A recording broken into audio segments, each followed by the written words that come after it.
Resident Evil 4.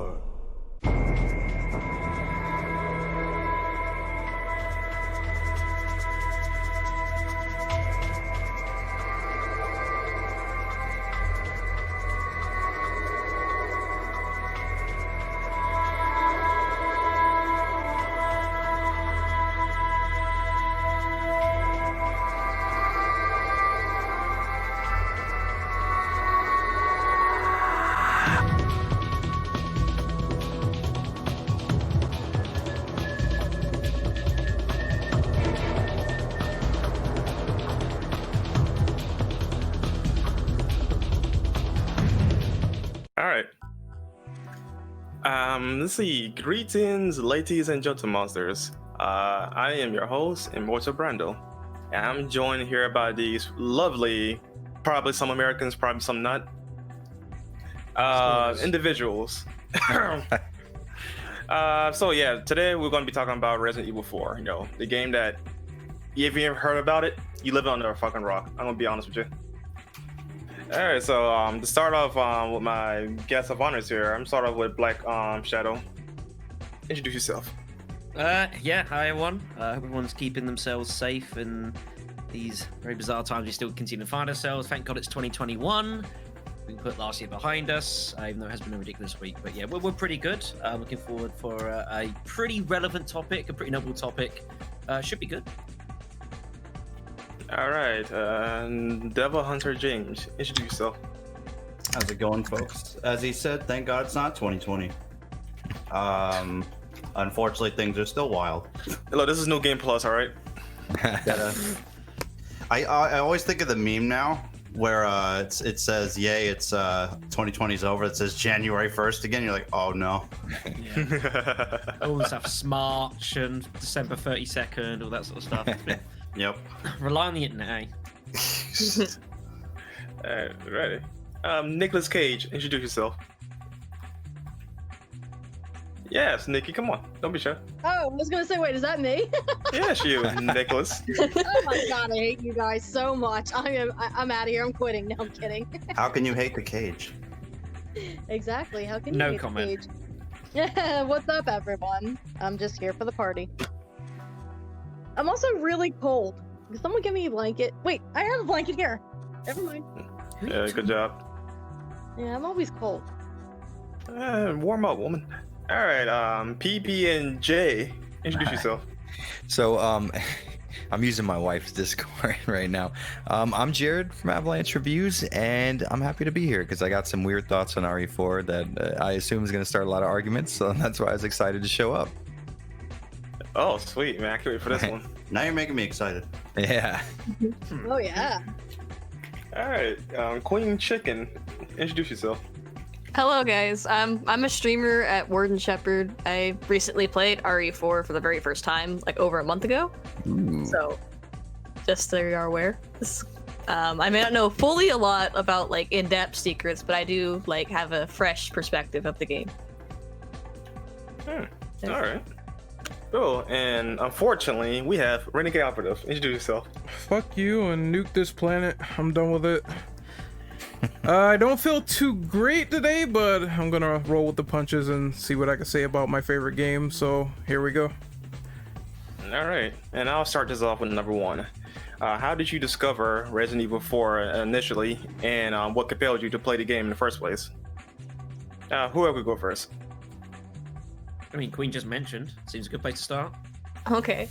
Well, my very first Resident Evil game was 6, and I really liked the idea, like the whole aspect of Resident Evil and the kind of story and the characters, and I wanted to get more in depth to them. So I looked into the other games and I found 4 and decided to stream every single game in timeline order, and I recently played 4 and I really liked it, and that's how got me into it and played it. All right, who want to go next? I'll go if you want. Yeah. Oh, go right ahead. All right. So I was a lifelong Resident Evil fan. So when RE4 was coming out, there was really no option. You just had to pick it up. But I was in a lucky situation where I had a buddy who worked at GameStop, and he had a few demo discs for kiosks, and he just threw me one. And we were having a party one night, and I was like, yeah, let's put on some Resident Evil 4. Let's check it out. So I had a really cool first experience, I feel like. What was on the demo? It was just the village level, but it didn't have the intro with the two guys driving Leon into the village or anything like that. It was actually really cool. There was a few different things about the demo, like I think the knife couldn't be equipped just with the L button. You couldn't just use it with the L button. You had to equip it from the menu, I believe. If Yeah, my that memory was serves one. me. I'm Yeah, glad there they was a grabbed few that different idea. things for it, but you did get a good vertical slice of the game from that demo. That's good. All right, Black Shadow. Yeah, I'm trying. I was trying to think. It has been some time. I think I played this not long after it came out of release. I know I'd played 1, 2, and 3. I hadn't played Code Veronica yet. And I was definitely of the required age to play the game. Just make sure that's thrown out there. But yeah, no, I obviously was hooked into the Resident Evil series. I think I borrowed this off a friend originally. I think I had RE4. I played it. I think we got about like 6 months or so afterwards. And I borrowed it for him. Thought, well, time to see what Resident Evil's got new. Played it, was very, very impressed. Had thoughts that have changed a bit over time, which we'll obviously delve into over the course of the series. But yeah, definitely very, very many notable thoughts and memories. Obviously, I still think one of the best opening sections to a Resident Evil game possibly ever. Amen to that. Yep. But we'll get there. But yeah, that's about it. It's been a while since I've played it, but I've gone through it a lot now. All right, Nikki, you want to go? Yeah, it's like a similar story for me. Like, it's been a while since I actually played it. I remember, on Twitter, there was a question that I saw, like, how old were you when the game first came out? And I think I said that I was 17 when it first came out. So, which if you guys can do the math, I'm not telling you my age. But anyway, 27. What? Oh, hell no. I wish I was 27. But yeah, it's been a while since I actually played the game, but like I remember buying it at GameStop because I think I was old enough to buy it. And I said, "Oh, wow, this looks like a whole lot of fun." So, I really enjoyed it. I really do have to go back and play it because it's one of my favorites. So, hopefully I'll get a chance to play it again real soon. All right. I'm gonna go ahead and go next. For me personally, it's been a long story, so I'm gonna chop it up as best I can. Now, my interest in the series started technically with Resident Evil 3, right?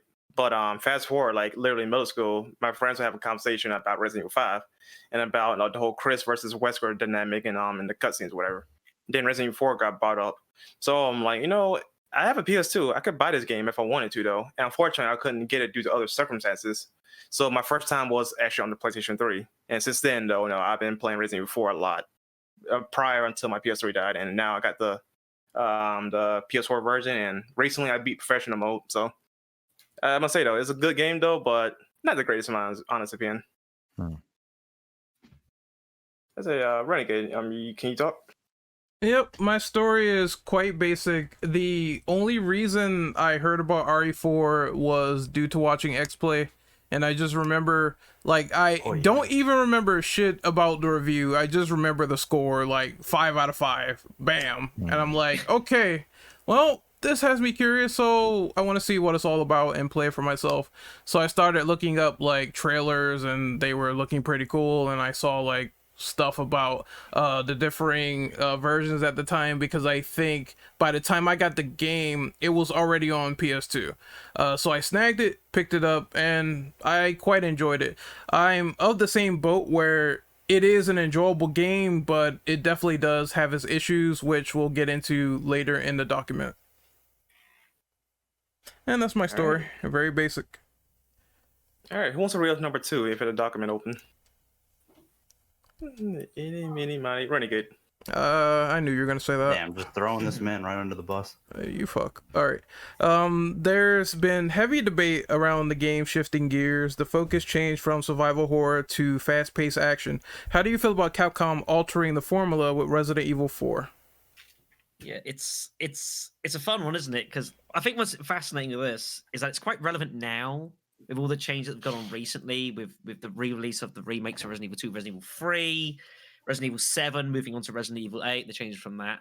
I mean, it's not like this was the company's first foray into trying to change things up. Well, this came at 2005. They've been developed for at least a couple of years or so before. Yeah, at least like a good 5-6 years, give or take. So like, yeah, it has a long development history, and with it, load of thrown out ideas. Yep, which gave us other IPs in the process, right? So That's, I guess you say.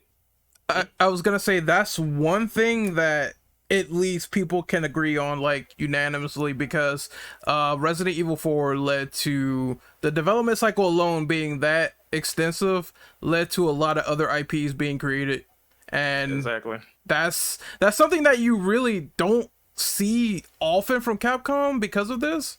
Like, we never had like one game in development for so long that made like 3 or 4 different IPs. That's crazy.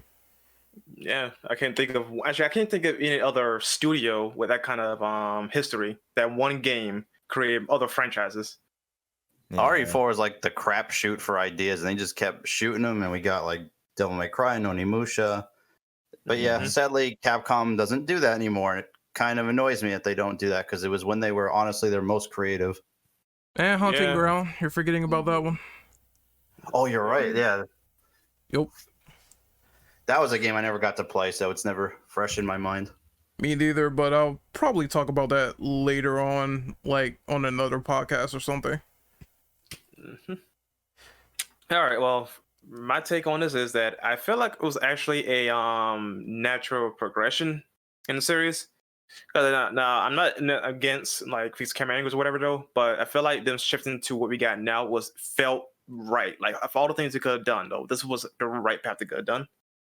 Now you could argue like, no, the setting around the games though could have been done better, whether it be survival horror or not though. That's debatable, right? But for them to go over the shoulder, third-person shooter, I think that's the right call for them to do.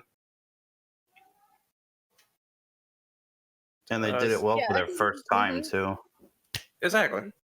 Yeah. Yeah, it was like a natural progression, especially based on what time period it was, when like action movies and action flicks were kind of starting to get pretty popular again, if I remember. Oh yeah, I don't know. I feel like I'm gonna ruffle some feathers here. I kind of disagree. I think it. Right click. Go ahead. No, go ahead. No, what are you gonna say?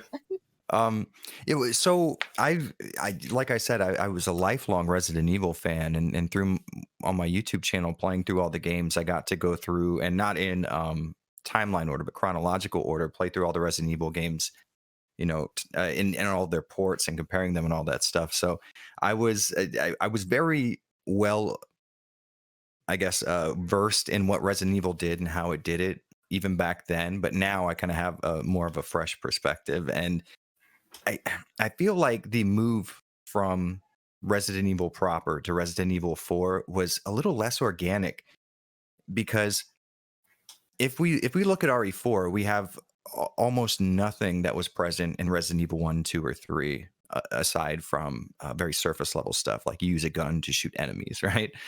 That I agree with you with though. Like 4 in itself though just feels isolated from like its predecessors and I guess you say its sequels, depending on the game. I do definitely agree with you on that. Yeah, and my issue is I have two warring ideas inside my head, because on one end, RE4 is just an awesomely solid video game, and not only that, you have to give it props for quite literally revolutionizing the game industry at the time. So it's got a lot of feathers in its cap. So I can't tell you that Resident Evil 4 is a bad game, but I don't think that it was the right direction for Resident Evil. And I've always been on record as saying I think that Resident Evil 4 would have done just as well if they would have called that some dude in Spain the game. Like it did. If you play through Resident Evil 4, the amount of Resident Evil stuff in it, for example, in the story, they mention Umbrella twice, and then Leon's there, and then Ada. And then Wesker. in the PS2 version, you hear about Wesker, right? Yep. That's the entirety of anything that has to do with Resident Evil. So I feel like it just seems odd that they made that a Resident Evil game instead of its own standalone. For example, Onimusha feels like a Resident Evil game. I would say Onimusha 1 is so much more of a Resident Evil game than Resident Evil 4 is.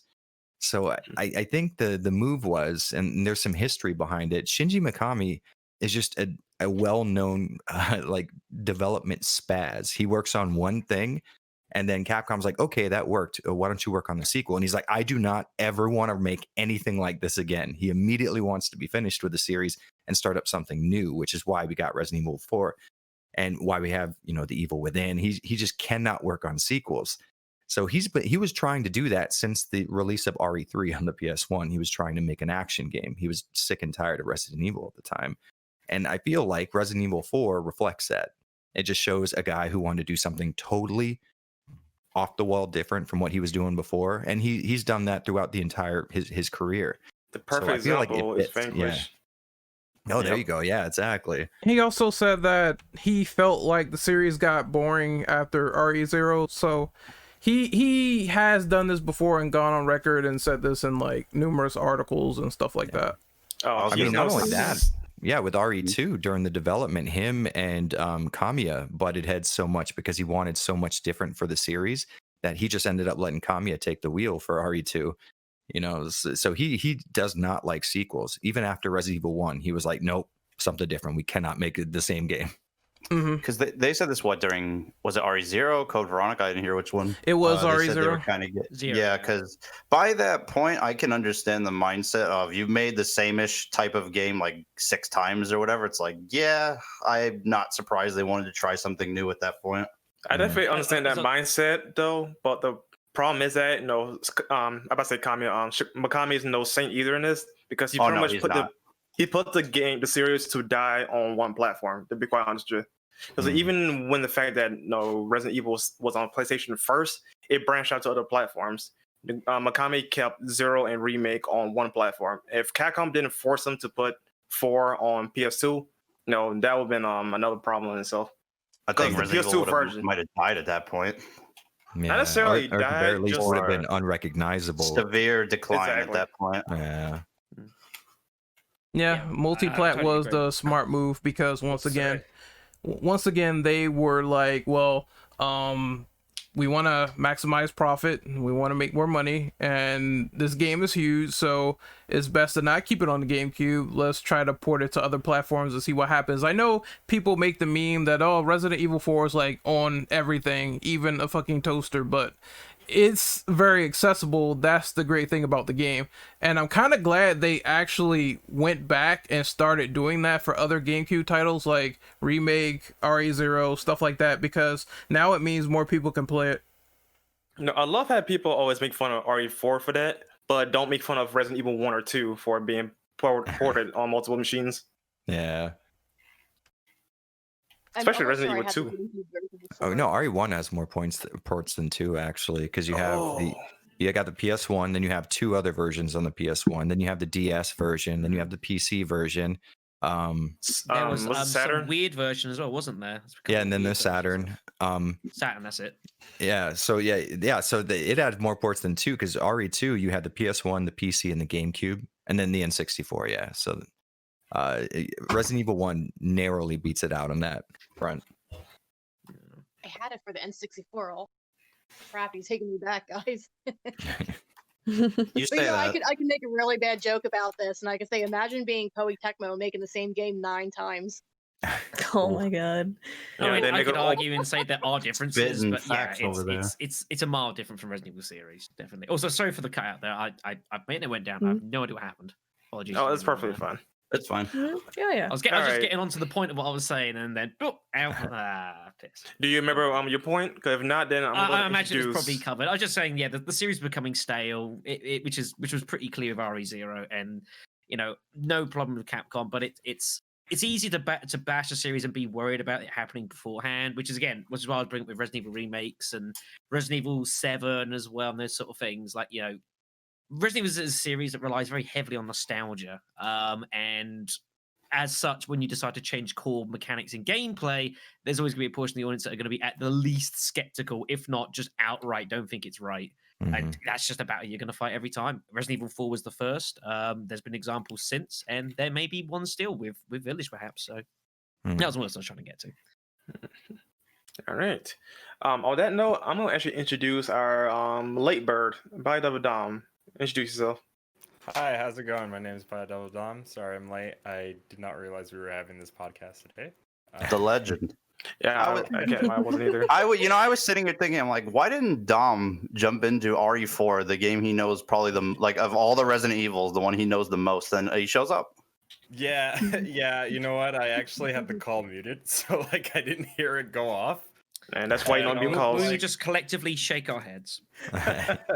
So I actually do have the doc, so I don't need that, which is good. And we are on number two, right? Yeah, we're still early. So, About 3. Yeah. So I don't know. Like, I guess I'm like really split on that because on the one hand, like, I'm sure all of you guys have probably had mentioned this, that like, yeah, they were at that point where they've done so many fixed cam, like survival horror based RE games, so doing a change of pace might have been for the better. But at the same time, though, straying a little bit too far away from what made, or like the core ideas of the franchise, and going for a more action oriented like style did alienate a lot of people. So it's like, I don't know, I'm kind of 50-50 on that, because on the one hand, I do really like RE4 for what it did, but on the other hand, like taking into consideration that potential remake, like I'd like to see what they could do if they turned it into a more survival horror focused entry. Took the words right out of my mouth. I think it's easy to let hindsight be the judge. If the game had not done well and kind of tanked a bit, we'd be sitting on a podcast saying what an absolute disaster this game was, what it did to this series that had so much promise. As it is, the game prospered. It did incredibly well. It's still widely well known, and now a lot of people regard it as one of the best games of the series. So it's easy to be sworn by hindsight, which is 2020. At the time, I definitely agree that hindsight could be like your greatest asset ever. Like, because you never know how things are going to turn out until literally X amount of years later. Yeah. Yeah. I think part of the problem too, though, is that like this is at the time when Shinji Mikami was still at Capcom, and he was like very hell bent on trying to put every one of his like IPs onto GameCube. The GameCube, yeah. Which, in my opinion, was at a detriment, because when we look at sales for like specifically like RE0 and RE Remake, and you compare those with their HD re-releases, you can see how much better they did being re-released and being multi-platform. So Oh yeah, for sure. So I would honestly, and I feel like most people would probably feel the same way, but I would honestly feel as though we wouldn't have lost the survival horror elements of Resident Evil going into like Resident Evils 5, 6, and some of the other games that came after 4, had Remake and 0 been released on multiple platforms. I can get behind that. Yeah, that makes a lot of sense. Thanks, Senji. I'm still waiting for him to cut his head off. We talked about that earlier. Yeah. Funny enough, I mentioned that. Yeah. Oh, you got number 3. Welcome to the club. All right. So, who wants to read up number 3? Actually, speaking of which, I could read off number 3 since I just got back here. So, all right. We saw the over the shoulder style, or OTS style, was more or less a reinvention of Resident Evil 4. How does everybody feel about imitating this style for? How do you feel about everybody imitating this style for third-person shooters? I see nothing wrong with it. It's a good system, so why not? It's pretty logical. I don't see why they wouldn't have tried. If it works, it If you're a works. video game developer, and like you see this game, it's done really well. It's a very accessible system. Helps show a lot off. I mean, wouldn't you do it? Dead Space. I would. Yeah, literally, Dead Space did exactly just that. Imitated RE4. It kind of reminds me of. I know it's not Resident Evil, but it kind of reminds me of how Splinter Cell came from Metal Gear being hype. So Ubisoft wanted to jump on that train. It's kind of the same thing. It's this is the video game industry, you know. If video developers will look at other games, see what's working, what isn't, borrow ideas from different games, and incorporate into their own IPs. This has been going on for 30 years. Yeah. Like, Exactly. this is Like- nothing Oh, yeah. new. I will Another say this though, it is kind of odd to see. I mean, other than like very broad genres being created, like say the first person shooter being popularized with Doom, and the whole advent of the idea of a Doom clone, it is pretty incredible that RE4, which was a bigger series, but still it wasn't what you would call like a mainstream success at the time. You know, it wasn't a Mario or a Zelda or anything like that. But wasn't a Doom either.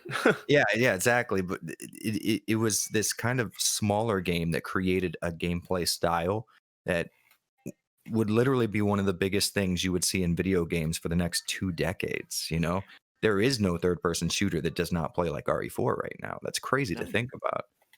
Another brand or franchise is actually like slightly off topic though, but the Batman Arkham games. To this day, in 2021. People are still trying to imitate that style, and only like literally a handful of people was able to perfect that style and imitate it. So, like, you know, copying is still around today.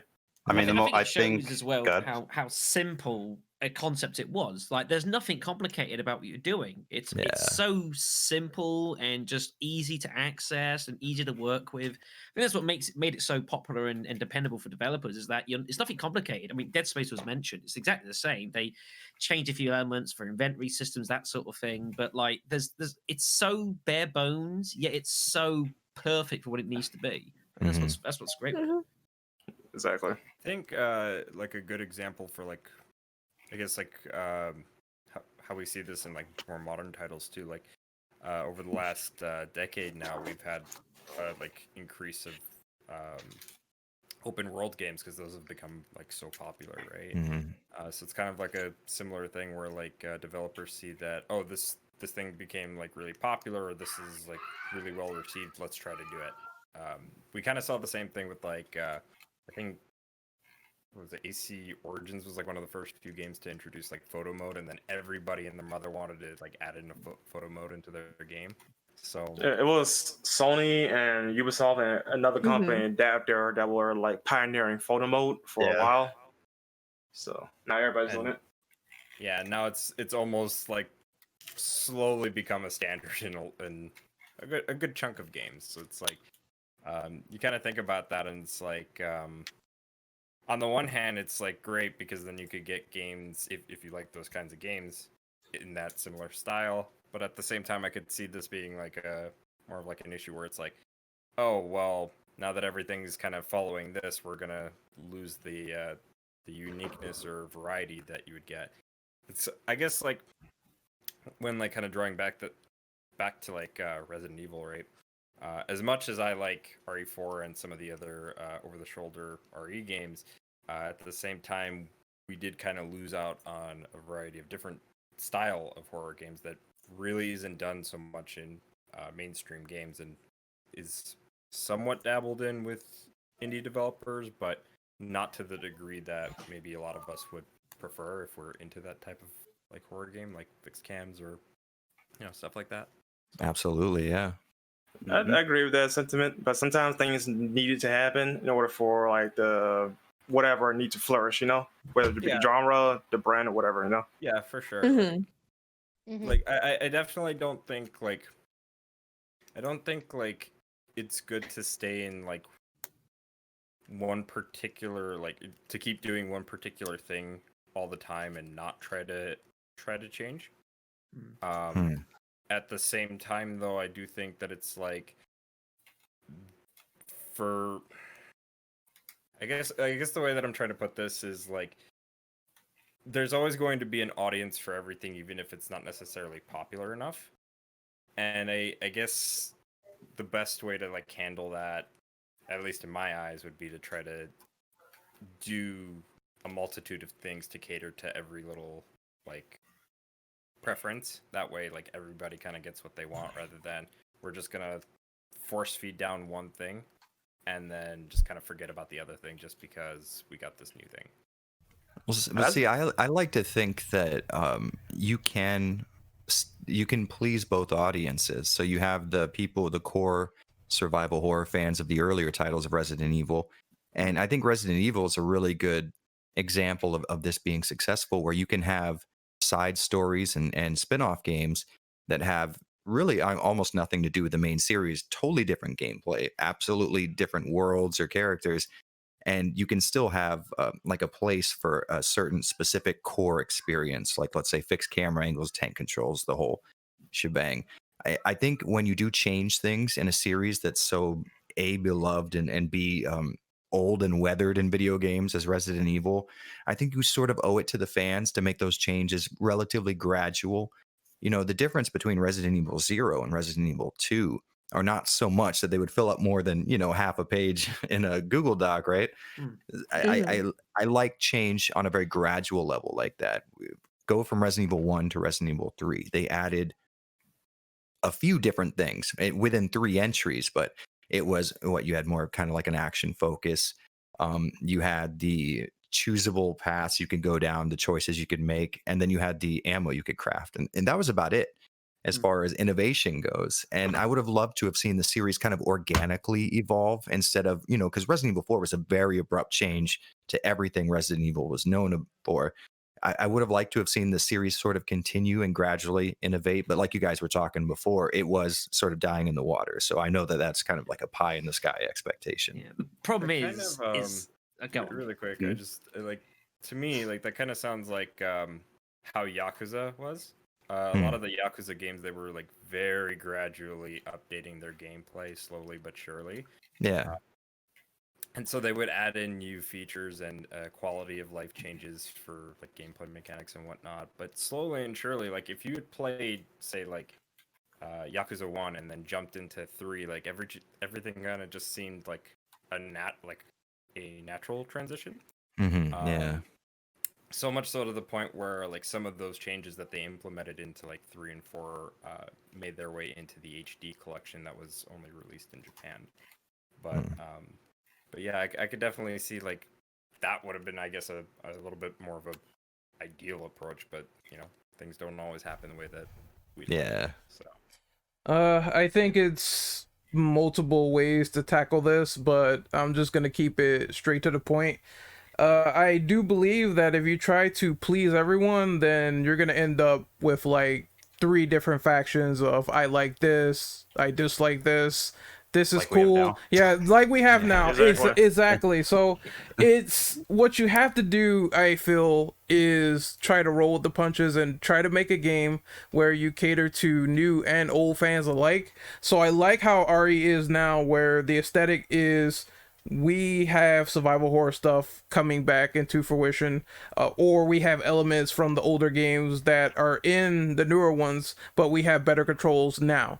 So I feel like that's probably the perfect blend for remakes going forward, but people have already addressed what they don't like is when they cut so much content that it becomes unrecognizable to the older fans. So that's something they need to fix. And I think if they fix that, then it should be no problem. I think Resident Evil 2 Remake was universally loved, like, regardless, despite people saying, well, we don't like the A and B scenarios. That's fine. But it was a universal game that people praised. So if they keep it that way, then I think everything would be kosher while experimenting with new ideas and spin-offs. Yeah, I think the thing with Remake 2 is the fact that it was, like, subjectively, it depends. If you don't like that style of thing and changing it, you're not going to like it. But objectively, it was an exceptional game. I think that's just the way it is. Mhm. I think the whole thought about like trying to please different people, I think the perfect example of that is probably Resident Evil 6, where it's exactly what they tried to do. They tried to please everyone. You know, the concept of having these 3-4 different campaigns, all with different styles. You know, Leon's with the survival horror, Chris's was the action-y. You had like the stealth stuff with Jake and Sherry, and all that sort of thing. In concept, it was great. But in execution, like, it didn't really work. Honestly, they cut corners on that game. Mess at times. That But was never mind cutting corners though. All of them just felt exactly the same right after chapter 2. Like once you hit chapter 2, the game changed its focus to straight action across the board, regardless who you're playing as. Yeah. Oh, yeah, for sure. There's still tendencies, but again, Chris had it the worst. easily. Now, honestly, he had the best because he's actually was fun. At least they were actually sticking with the focus of action. Yeah. With I stand Leon, on by the other saying hand, Chris is better, yeah. Leon's Yeah, like, but here's zombies. I'm like, all right, and then everything else happens. I Yeah, s- exactly. I feel like Chris had the best story, so in the end, it was like worth it for me. But I always made a joke saying like Chris's campaign felt like a Gears of War campaign. it kind of does. I'm not gonna lie. It's a cover-based shooter. But bring it back to the point. So that the whole Yeah. idea is the fact again. There's all these different opinions which go to show that perhaps that was the problem with 6 because it tried to do all these different things. The way I always chronicle 6 is a bit of an identity crisis. I don't think by the end it really knew what it was trying to be, and then that was particularly picked up by people who played the game and were like, there's bits of this going, there's bits of that's going. It's all kind of muddled. It's confusing. Like the concept's great, but the execution was ultimately kind of a failure, unfortunately, which is why it got bashed a lot. And then with Resident Evil 7, they decided, all right, then let's take the series completely different because we're not getting it quite right at the moment. And then they brought 7 out a few years later, and I personally still think that was one of the best games I think possibly the series, having only recently played it. I mean, it paid really, off really because enjoyed it is what the third highest selling Resident Evil game right now, creeping up to number 2. So Yeah, I mean, and I can't- think so it should do. Right. And I can only hope that Village hopes to meet up to those sort of standards. In terms of RE sales right now, it's because I think like number one selling Capcom game right now is Monster Hunter World, but below that you got I think I want to. we're talking about exclusively Resident Evil games. Like, Yeah, I know. Is I think RE5? RE5. RE5 star. RE5 as star. far My as best selling ones, shit. it's like Yeah. Yep. it's like RE6, RE5, then RE7, and then RE2 remake is like really close. And I think Mhm. I'm willing to put money that within like a year or two that game should outsell 7, only because that game was out for a little less time compared to 7. Yeah. So Yeah. I should say. But as for the question itself, like really quick, I think imitation is the sincerest form of flattery. So it's only natural that when something blows up, it's like everyone said, if it's very simple to do, then other developers are going to try to cash in. It's the same thing that happened with GTA. When that blew up, there was a fucking GTA clone every single second, every single year. It was everywhere. So I think once again, like I said, it's just flattery. And I also heard like it's not even the first time a third-person shooter did something like that, because what a lot of people like to reference is this game called Kill Switch. I was about to say. Yeah, was gonna say. Kill Switch. I'm thinking of Killzone because it's the popular one, but Kill Switch is like this unknown third-person shooter that has this point-for-point cover system, and a lot of people reference it. So I think what RE4 did, they took elements and they decided to make this over-the-shoulder thing, and then that caught on to everybody else. also, the little correction, actually 7 surpassed 5 in sales as of Oh. November Oh, yeah. 2020. Yeah, I think they Wow, were saying that's that crazy. Yeah. now. It dethroned my favorite. There's a spoiler for you. RE5? Whoa. Yep, Yeah. 5 is my favorite. All Alright, you could but- go significantly worse. All right, let's go ahead and move on now because I think we have been on 3 for like a good 15 minutes. So Yeah. Yeah, I'll we read have up number memory 4. right now. All right, so what are your thoughts on the story of Resident Evil 4 compared to the other games in the series by this point? Oh boy. This is the fun. Alright. Oh, we kind of dive into it a little bit. So Yeah, I'm just gonna get mine out the way now. Like just like what I said about 7 too, ironically. No, 7 and 4 like felt like isolation, but more so 4 because how it just drastically change the direction for it. Like the only relation it has, like we said earlier, was literally just the sum of the characters like Leon, Wesker, Ada, and pretty the much, fact that those 3. in fact that the events that happened previously was mentioned in the intro, and that was it. Like it just feels so isolated. You could literally call it a different game altogether. Like Evelyn said, I believe. All right, so I'm gonna say something. I'm gonna say the positives first. The characters they have and the stuff that they do for those characters is actually great. Like, I mean, cheesy one-liners, Leon doing random stuff. That's actually fine. Suplex. Suplexes, all that good stuff. The crazy sort of set pieces that happen in the story, that's all cool. What I have a problem with is the connections lacking in comparison to the rest of the franchise, because this game feels very standalone. It feels like it feels like that was like super intentional, but it just doesn't work when you want to go back to the stuff where it's like, what happened to Umbrella? Oh wait, their stocks died and they died off in like 5 seconds. So you don't get that in this game, which is kind of a detriment because they had to go back and fill in the gaps with Umbrella Chronicles and RE5. So yeah, there is some lingering like negativity in there as well, but for the most part, if you want a wacky, cheesy story that's over the top, you will get it here. But in terms of like being satisfied as a fan of Resident Evil, you will not get it in this plot. It kind of, to me personally, it felt more like a story for just Leon and to flesh more of his stuff out. Because when you get to like Krauser and all that, it tells you more about Leon's backstory. Because they only tell you he went through training. They didn't tell you. I don't think they immediately told you. I could be wrong about him and Krauser's mission, but Brandon or Dom will tell me. They did. Okay, so that was new. Yeah. The Chronicles had come out after the fact, explaining that mission in detail. Exactly. Mm-hmm. Yeah. Still, to a technicality, you don't necessarily see the helicopter crash or plane crash that's referenced. We only just get like a nod that like, oh, you know, Krauser has seen BOWs and now he kind of wants in on like the cash that would come from that. In my opinion, that's actually kind of a low point for 4 as far as writing concerned, because they did a really terrible job at explaining the history of each other. Just expect you to know who they are, you know. It's weird when you first play it and Krauser shows like, who's this guy? And then, you know, they talk and I'm like, well, okay, I'm kind of feel out of the loop. They never ever hinted at this. It's just kind of happening now. I like Krauser, but like, who the fuck is he? I don't know who he is. Exactly, yeah. Mm-hmm. It's like the Chronicles came out like a couple of years afterwards. It did fill a lot of gaps. It's kind of odd. It's like you'd normally expect that to have come before RE4. Maybe the developers just weren't really sure how much they wanted to kind of build the backstory. Although, just throwing Leon here and then suddenly there's this, mercenary for hire who just so happens to have a huge, deep past with Leon, going back to something that we've never heard of. It's all a bit convenient and a bit. And you're like, who? But that's very Resident Evil-y for people just to be in the same place at the same time. They just happen to have these connections from the past that just so happen to exist. It's very Resident Evil-y. Yeah, for me, RE4. I was gonna wrap up my point real quick of just saying, for me, RE4, I agree. I'm on both sides of the fence. For the overarching plot, it's not that good because Leon's not doing anything related to mainly with Umbrella and what happened, like at this point. But I also don't mind to some extent that it feels more like just a game for Leon to flesh him out. That's how I always took it.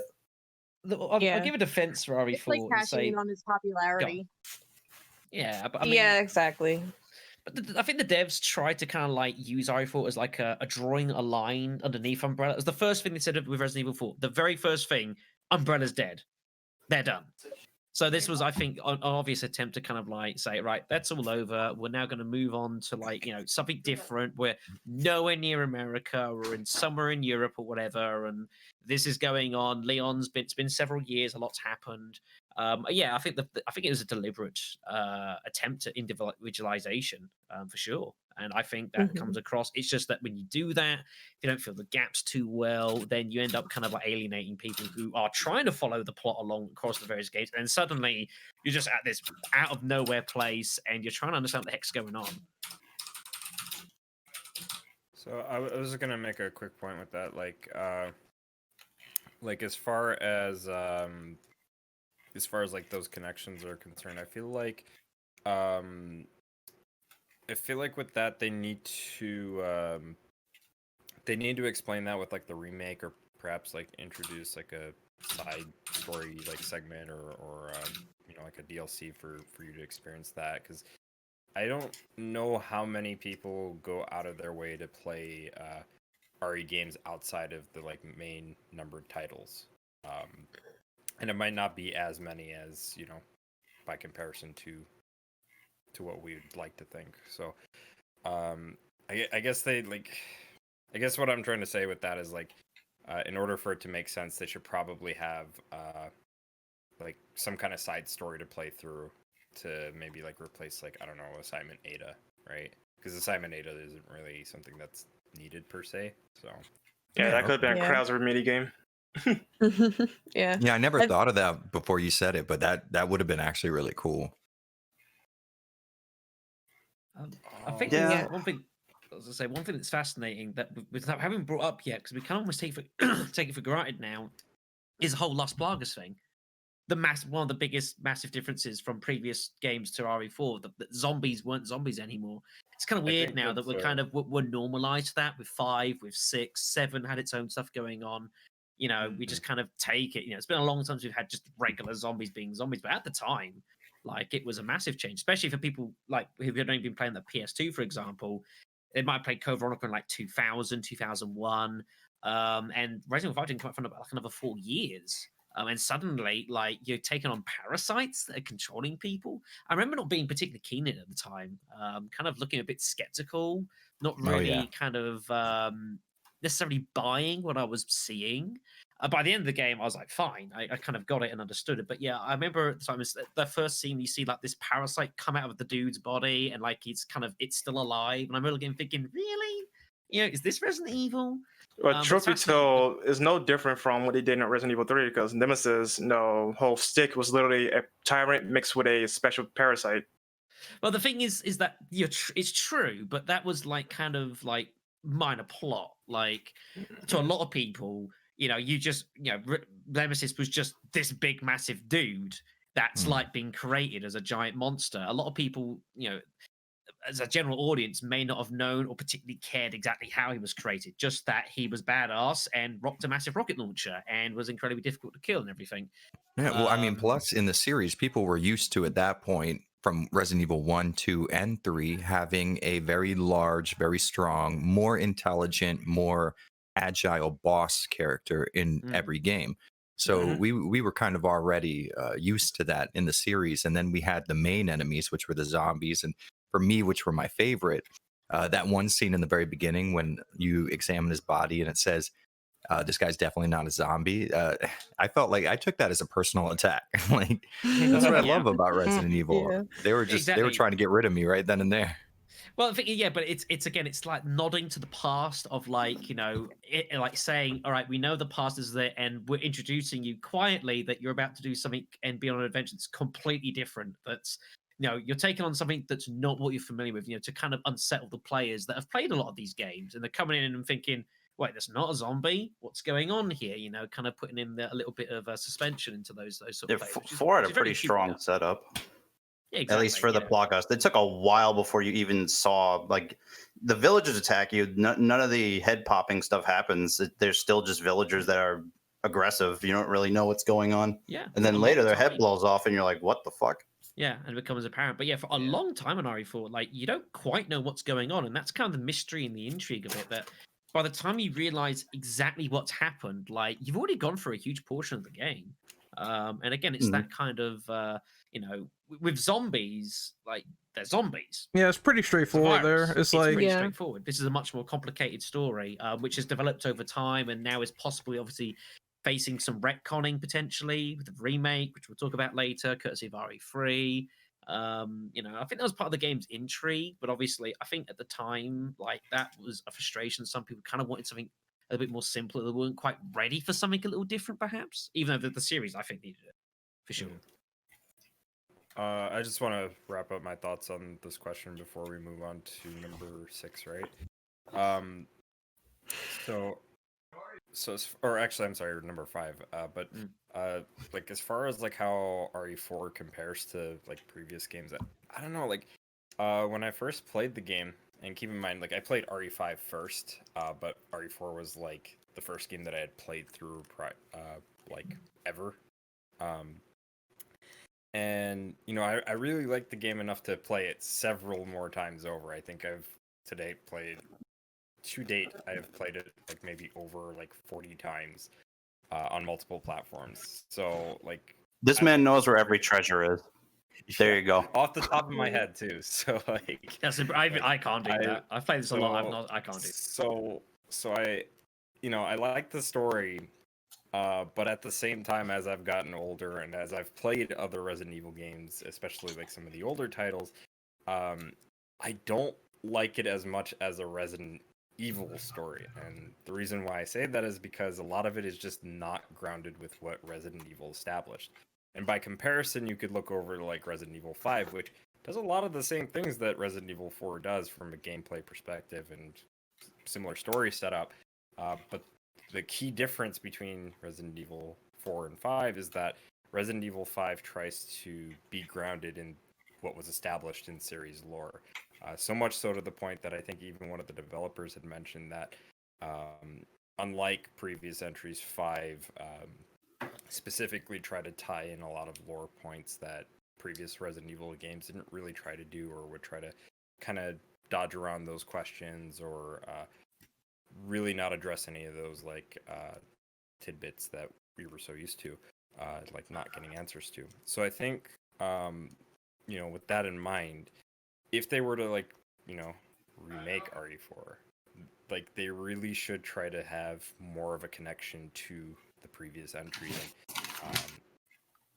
I don't know if I should say like they need to have more involvement with Umbrella, but definitely something that would make sense in the context of not only the series up until that point, but also what was introduced with the more recent remakes that we've gotten.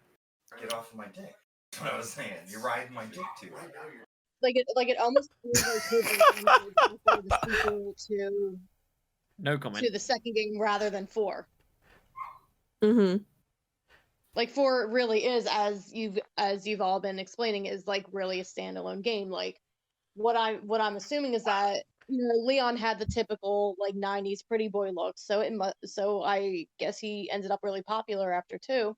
And they're like, okay, well, we'll see if we can cash in on him. Let's see, how far his popularity goes. Let's put him with something completely different, because the way how him and Claire parted ways, it's like, okay, well, Claire went on to do the rest of whatever RE lore, and then Leon, let's see what more we can do with him, because he seems like he could be a little more versatile as far as the story goes, because he's not a Redfield, because he's not related to any of that Umbrella stuff. I guess they were thinking, let's Isn't that see part how of far we can Bloodline? push this character. I hate you. I knew someone was gonna do it. Yeah. I He heard was about your really. Bloodline joke, and I'm coming in there to make it to punch you or something. Yeah, I really did like how 4 really did reintroduce him, because in 2 he was just a rookie cop, and we thought, maybe he was going to be another throwaway character, because Resident Evil's notorious of showing you a character, making you love them, and then throwing them out. Like examples: Carlos, Steve from Code Veronica and stuff like that. And I really liked how they brought him back, and he was more mature. It showed how much he'd grown because he grew a lot in 2, and then it showed how much he grew outside of 2, and how that experience changed him to want to, help, and the whole thing with going and doing what he wanted to do. Like when he started off as a cop because he wanted to help people, and then he became an FBI agent, and now he's saving the spy, president's daughter. Let's be honest here, though. If 4 wasn't a big hit, Leon would probably have been another scary character. You think Leon would not have continued coming back? Because by that point, see, Chris had 2 games, Jill had 2 games, Claire had 2 games. Leon was the only one that had another game under his belt, and heck, Rebecca technically had 2 games if you count the original and 0, or of course remake, right? So Leon was literally the oddball out. If 4 was not a hit the way it was, I think he wouldn't have returned. Yeah, for sure. I can agree with that. I mean, in the betas of RE4, they were already planning to say, hey, he has the virus now, so that could have gone either way. Exactly. Was one of them that he's going to get killed off too as well? Yeah, I believe so. That was the thing.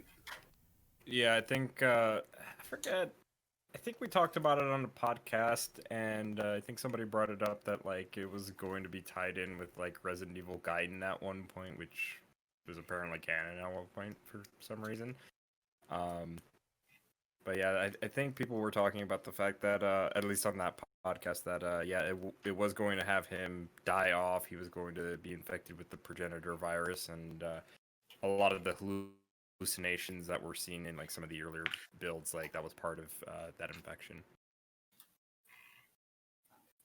He's got the "I'm very popular now" character shield. Can't kill me. Make too much money. No, he has the "I'm too popular" virus. Plot armor. You cannot kill me. Him and Chris is pretty much the main duo over there. So this is going to sound pretty brutal, but now after you guys saying that, I never even realized. I mean, you're right. He does that plot armor now, but how cool would it be for like RE Village or something for them to kill off Leon? Not just from like, I love the character. He's awesome, but like a narrative decision, that'd be pretty ballsy. I would like Last of Us Capcom 2 to do here? it. I don't know if we need another one of that. I don't know about Leon, but definitely a popular character in general should go at some point. Yeah, that would be... Either dead or retired. Like pick one. Just up the stakes a little bit, you know. So real quick, Ren. Sorry, but Resident Evil does take place in like real time, so at some point these characters do gotta go because Barry is like literally kicking death's door at this rate. Okay, so I was gonna say, go ahead. Go ahead.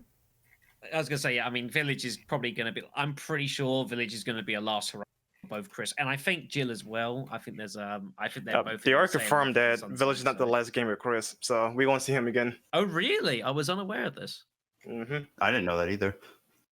It's a shame. It would be a perfect time to have him sail off into the sunset, this whole grey area, and then being talked around. It's like, all right, I'm actually done now for good. But okay, interesting. Yeah, I think like if not, I don't know if like killing off a character is necessarily the right way to go about it. I mean, granted, yeah, sure, you can make it work really well, but I think it has to make sense with the context of the character. Like, if it's like a cheap like death, it can't be stupid. Yeah, like I don't think it would be really satisfying. I would personally, I would prefer if like a character just gets a proper send off where, they just pass the torch to like the next character that would, have similar character traits. Maybe not personality, but definitely character traits or the potential to have those character traits and personality traits. Wasn't Chris supposed to die in 6?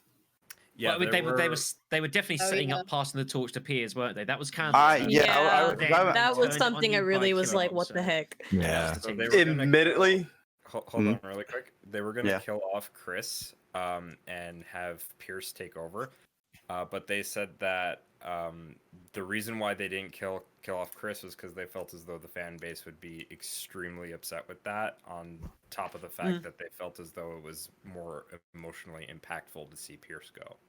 Yeah, imagine Chris dying in Resident Evil 6, the game that's like, mix among fandom. That would probably give another bad stain to Resident Evil 6 as a game, Yeah. Kill off a popular character like that. I'm using the evil word of hindsight now, but I kind of was okay with the idea now. As long as Chris didn't die in a stupid way and he went out cool and Pierce is the, taking over, I was okay with that. If though, the current stance right now is honestly a lot better in my opinion, because it had a lot of emotional roller coasters, and not only that, it pushed Chris to continue on further, fighting and what he does best, right? I feel like it's a bit of back and forth, but I don't know. I kind of lean on. I'm like 60-40 on it. So a lot of people don't agree with this stuff, so I'm gonna have the outlier opinion. Again, people keep saying that Chris and Leon dominate the series over and over again. Yet in the same sentence, they say they don't want these characters to be killed off or shit like that. So to me, I think that doesn't make any sense. I think if they had the original death, which was of RE6, and if they had the balls, it means they are privy to take risk and then pass the torch to other characters. Instead, what Capcom likes to do is they like to create new characters, get them killed off, and then go with that because it's the easier thing to do. But we already see with Piers that people cared about that character, so even then, it was kind of a decision that still pissed people off no matter what. But the thing is, though, like, you don't have to kill off a person to, like, not bring them back. I mean, they already did a good job with the other characters already. We have here, right? I mean, retirement is, like, literally the same, so I don't... Yeah, I'm saying, like, make them retire. Or if they're going to, like, do something to them, though. Like, imagine if Chris lost an arm. Yeah, he's out. Like, he cannot be in the army again. Like, Robot arm. Yeah, but Sorry. it's still the same. Like if they're not bringing that person back anymore, you might as well just say they're dead at this rate, because it means that we're passing the torch for other characters, which is a problem that people said was an issue with RE for the longest. So I do think that eventually, and even this is plot relevant because Leon has been saying, oh, when is this going to stop? Or are we going to keep fighting BOWs forever? So I think they're going to touch on it sooner, if not later, because it seems that's where they're going with Vendetta. Well, think about it. You could have the best of both worlds, because if you have one of the characters maybe retire or leave for really any reason, not only do you have the significance and I don't know, kind of coolness of a story that has a main character leaving the series, which would be very impactful and important. But on top of that, if they retire, then you can have them always come back 3 entries from now with a gray beard or something in a reveal trailer and have everyone scream their heads off, Yeah. Yeah. There's always ways to throw these characters in little side scenes, in cameos, in Oh, yeah, for support sure. Oh, heck yeah, roles, like- in back scenes in like a HQ with BSAA. There's so many ways to get these people in, even if you retire them God. from the front lines. I wanna feel see, like that makes crusty old Chris. I feel like that makes more sense for something like maybe DMC because of the powers involved, but seeing someone in a wheelchair with like an M16, it probably will seem a little bit That sounds like ridiculous. Yeah, but I mean, he can't walk, he can't fight, so I don't know. Like just imagine how the fan base would go completely wild if like Jill makes like at least one cameo in 8. Like, Well, that's she's not a fighter. She's not like I feel like imagine she surely is. I feel like Yeah, that's a like- little bit different because she has to, since she's like, people are already mad about her being in quarantine for like literally 7 years or whatever the fuck. So She's still pretty young too. She's nowhere near, I don't think, up to Chris. She's only like 2-3 years younger, so she's still. Oh, never mind. She's in her Yeah. 40s, yeah. She's getting up there then. yeah. Yeah. Yeah, because Chris is about 49 now as far as like as Village goes, so she'd be Mm. about like 47, 40. Yeah, 46, yeah. 47. Which is a long Mhm. time, So, and I think that they're throwing so much highlight on Chris and this being Jay's. Like, that's why I think it's a perfect opportunity to suddenly. Jill's not been involved in the series for years. It'd be a lovely chance to suddenly, especially with Ferrari 3 remake as well, just out of left field, just throw in. I think it'd be a lovely touch. But we'll see. Yeah. All right. Oh, real At quick. Okay, least so I'm hold not on, hold on. Okay. Sorry to break this question up though, but we gotta move on soon. So, Yeah, Nikki, you're you got the last say on this. Who has the last say? You. Nikki. Oh, okay. Oh Nikki yeah, has no, the I last was say. just saying, like, yeah, I hope Claire shows up at least if this is going to be like Chris's last rider. So then, yeah, it would make sense for Jill and for Claire to be in. But we'll see what happens. All right. What question was this again? I forgot. Was it 5? You 4? gotta let We're Avalanche on 4, Reviews. So we're on number 5. Yeah, let Avalanche Reviews plug himself because he's leaving soon. Yeah, absolutely. My name's Jared from Avalanche Reviews. If you go to YouTube, type in Avalanche Reviews, you are more than likely to find me. I used to be dominated by reviews of an Avalanche truck, but now, so luckily, I'm important enough to where I take precedence over that. So, Avalanche Reviews on Twitter, on YouTube, you'll find me. Good times. All right, perfect, man. Thank you for coming by, and have a good evening. Absolutely, I appreciate you guys having me, and I promise next time my schedule will not be as hectic. I swear. Just tell him to get a cab next time, or just be quiet and not. If he wasn't such a good friend and also so drunk and also known for allowing him to drive drunk, then he is very good at that. Yeah, but I do appreciate you guys letting me slink in here for a little bit, and I always love talking to RE, so I will definitely be back. All right, thank you, man. Thank you. All right, see you Take guys care, later. Peace. Stay safe. Stay safe. All right. All righty. So we're on I'll number read 5, right? 5. I'll read 5 if you want. Hey, go right. How do you feel about the characters in this game as a follow-up question? Lewis Any is the of best them, character. Lewis. He's all right. Speaking of lovable characters that get done dirty in one game, yeah, he's definitely one of them. Exactly. He's so it's cool. Isn't he, really? Very the suave Spaniard, the ladies' man. He's got a sort of the gentle side to him, though he kind of tries to hide it. It's very cliche, but he's obviously incredibly popular. I character. There's mean, no reason, every reason to. I think considering how the backstory was when you read those notes and Sadler's like hunting this man down, I kind of knew he was gonna die. It was only a matter of time. Like, Oh yeah. it's like I have this researcher. He stole all my shit. What's going on? He created this machine where it's like he's trying to get the parasite out of people's bodies. So I think it was just a matter of time, considering I the think notes. his death was definitely impactful though, because you grew to like him though. If you did like him and then see him just die like that, I'm like, oh shit. I'm like, no, not Lewis. Yeah. What you mean if? Just I as he got remember. the serum thing as well, like literally just as he's got it, and then in typical Ori fashion, he's off. Poor Yep. bastard. Yeah. I remember when I was playing for the first time, I was, I got to that part, I'm like, oh, look, it's Lewis. And then next thing you know, smack, he gets killed. And I was like, oh no, oh it's my Lewis. God. Like, Yeah. I was no. gonna make the joke too. Exactly. That's what happened. And I was like, snap. Like, it really was a good, impactful death. Like, because he grew on you. Because he shows up at the times where you're like, oh, snap, this is going to be a tough situation. He's like, hey, Leon, I'm here to help. And you're like, thanks, dude. And he helps you with something. And then you're out of that sticky situation you were in. And then suddenly he just up and gets murdered by... It's hard not to like at least kind of appreciate to some degree, because like he start off kind of not knowing, and then he kind of ends up sort of like almost taking the player's side in a way, not so much Leon's, but almost the players and some of the things he does and he says and helping, and like some of his comments towards Ashley particularly, which were obviously true. We'll get to Ashley soon, but it's kind of like he almost became pals with the player almost. Which is a really weird thing to say. Like he's almost connecting to the person playing the game as much as Leon in the campaign. But I think it helped to make it kind of stand out. And yeah, when it did ultimately die, it hurt more. It was like, oh Christ, they've actually done it. Yeah, I liked Luis. I thought he was pretty good. Capcom knows their...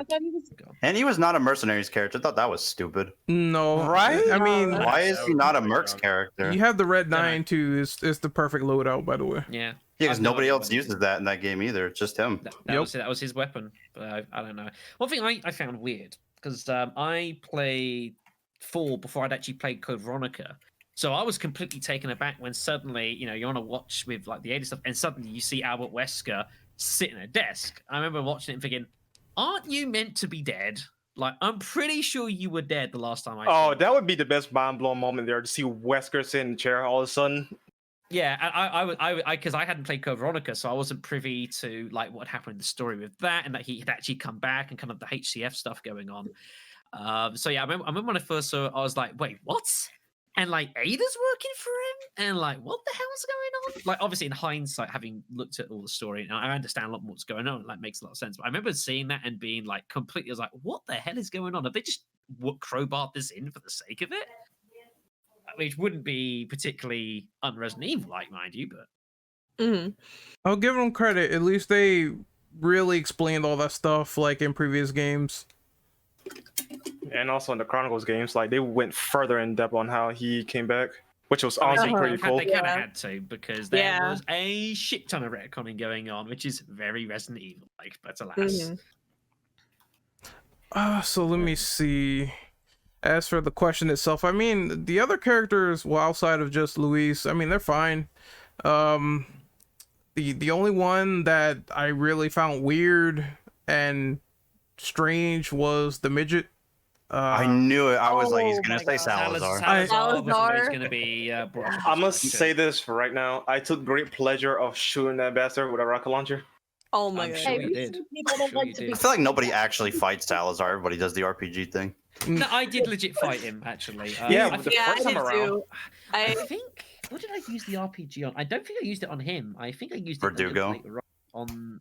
No, I didn't even use it on Verdugo. I think I used it like on the military island against like I think we went like the double JJs or something. Well, yeah, there is 2 JJs. You're right about that. Yeah, it would just give me just mass, like real mass pains or something like that.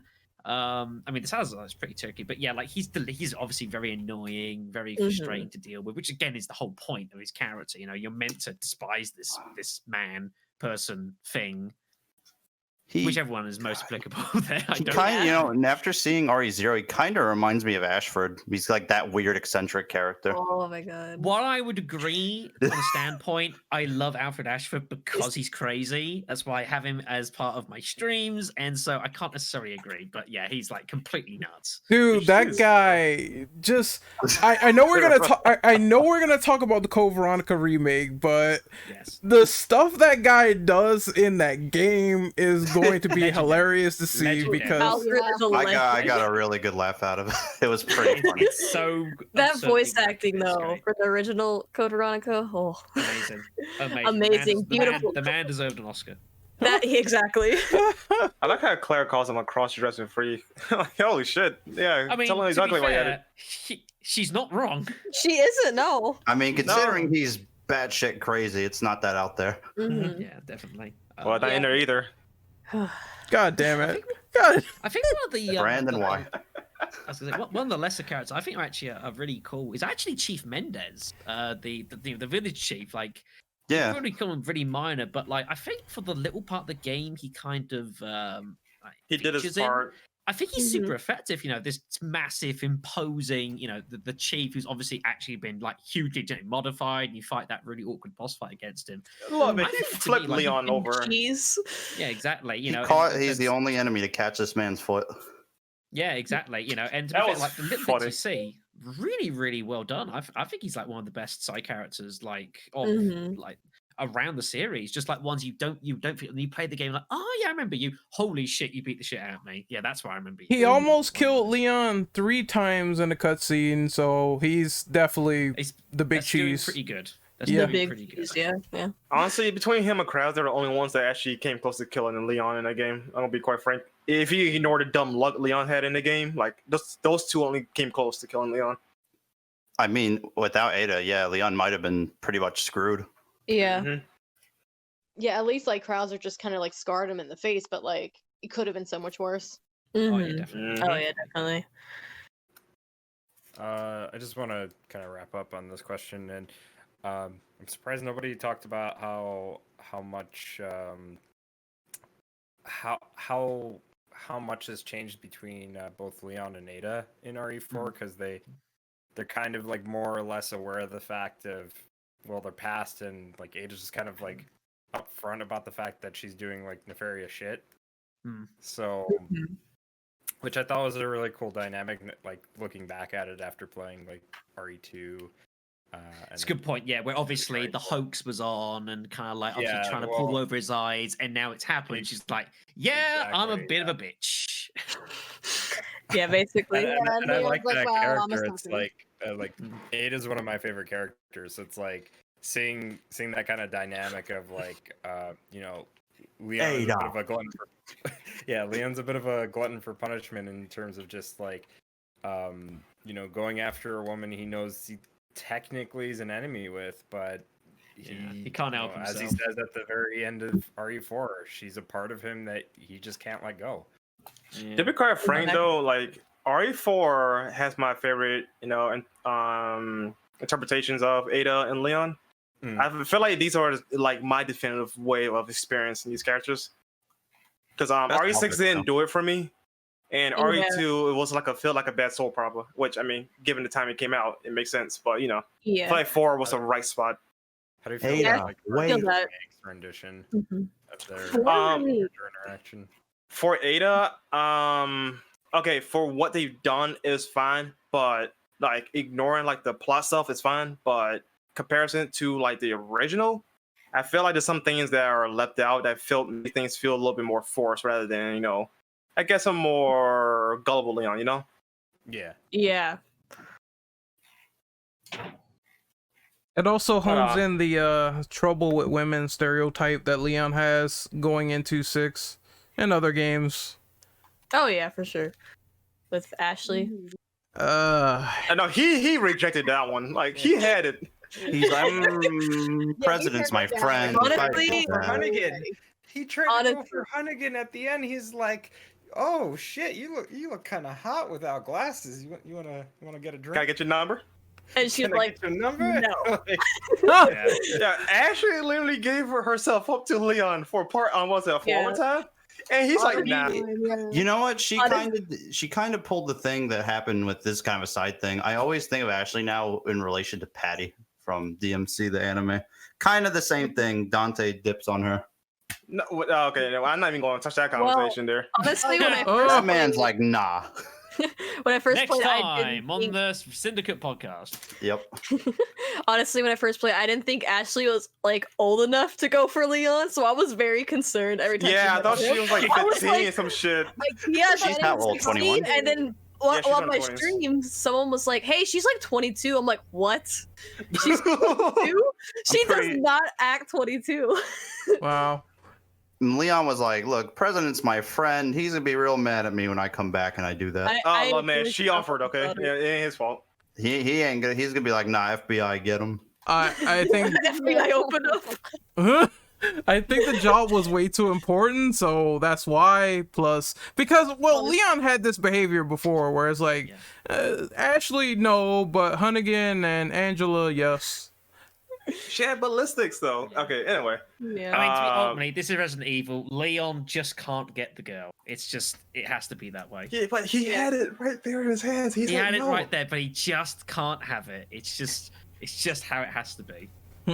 Anyway, let's move on from this one. 'Cause, no. Yeah. Yes. Number 6. Well, this is like 3 of the same type of question. Number 6. What is your favorite and least favorite level of Resident Evil 4? Now, define levels, Renegade. You mean like sections, like castle, village, do mean island? Yes, Yeah. yes. I mean, Okay, the opening village segment, like, there is no better place to start. Right? I mean, yeah. Honestly, How can you not start there? The village I is think everybody- definitely the best one of the 3 segments. The worst one for me would honestly have to be Castle. I played the game again recently on Pro Mode. I must say though, I actually do not like the castle at all. I can stand the island, but the castle, no. It drags on too long, and it's so much bullshit. You guys deal with. Exactly. I'm I hate so Castle backwards as with it. well. I dislike Castle a lot. I was going through it, and it just every time it was felt repetitive at some parts too, and it just I'd be going through, and then I'd have to watch Ashley, and then a horde of the people would come and attack me. I'm like, okay, Ashley, come with me, and then she'd be like, Leon, help me, and I'm like, Ashley, what are you doing over there? You're supposed to be following me. And then I had to, and plus there's doors everywhere, so it's easy for her to get, captured. And so like you could be like in the middle surrounded, and then Ashley's all the way on the other side of the room, and then they grab her and take her. Now you see, I know all of us here will shit on Ashley for one way or another though. But if she did not cower in fear in front of an enemy though, I get would have shot. no problem. Exactly, because she makes it so easy. I accidentally shot her with a shotgun blast because she was right in front of me. I don't know all what the time. I don't know what possessed me to take this gamble. I think because the enemy had like a shield or something blocking, Mhm.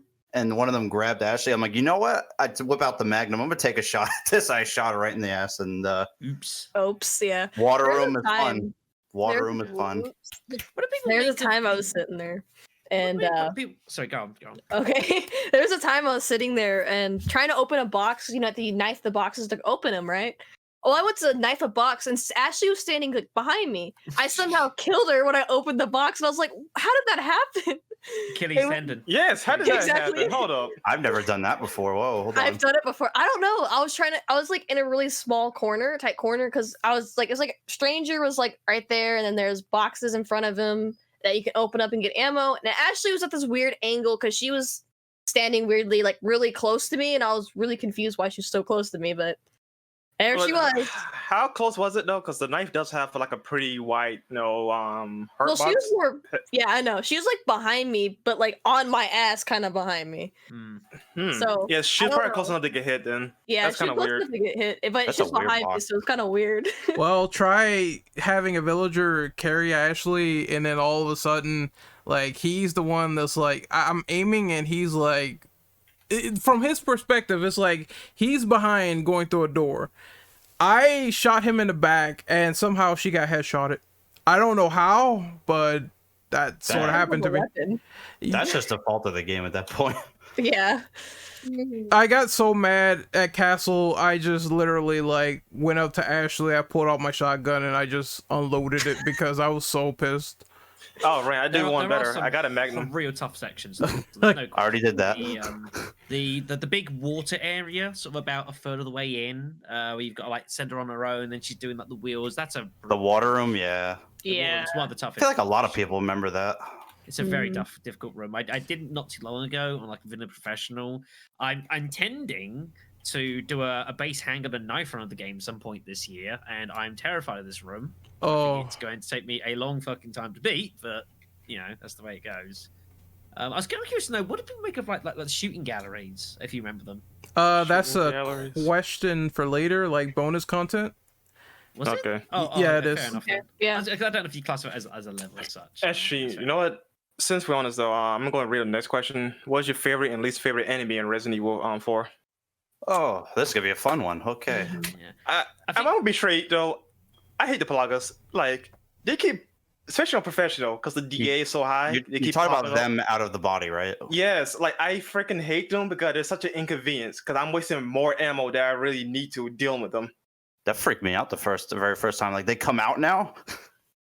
So let's see, worst enemies. Fuck. Ren, we know I what you're gonna mean, say. There's a few shouts. I mean, I think Oh probably shit! my I missed the most last question, favorite. didn't I? Yeah, you did. Yeah. Shit. I was gonna say, can I just go really quick with that? Go on. I was just gonna say that I really hate the castle segment only because of design-wise. It just feels Hey. like it doesn't fit well. Like aesthetically speaking, when you think about just the overall like level design between the castle and then comparing that to the village and also the military I hate the military island sucks for me.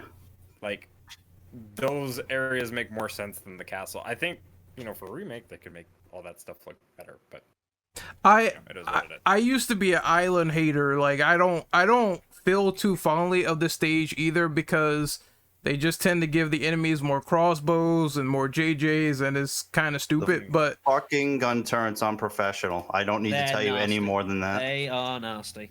Oh, Yeah, but you know see- what? I see will with admit the this though. enemies.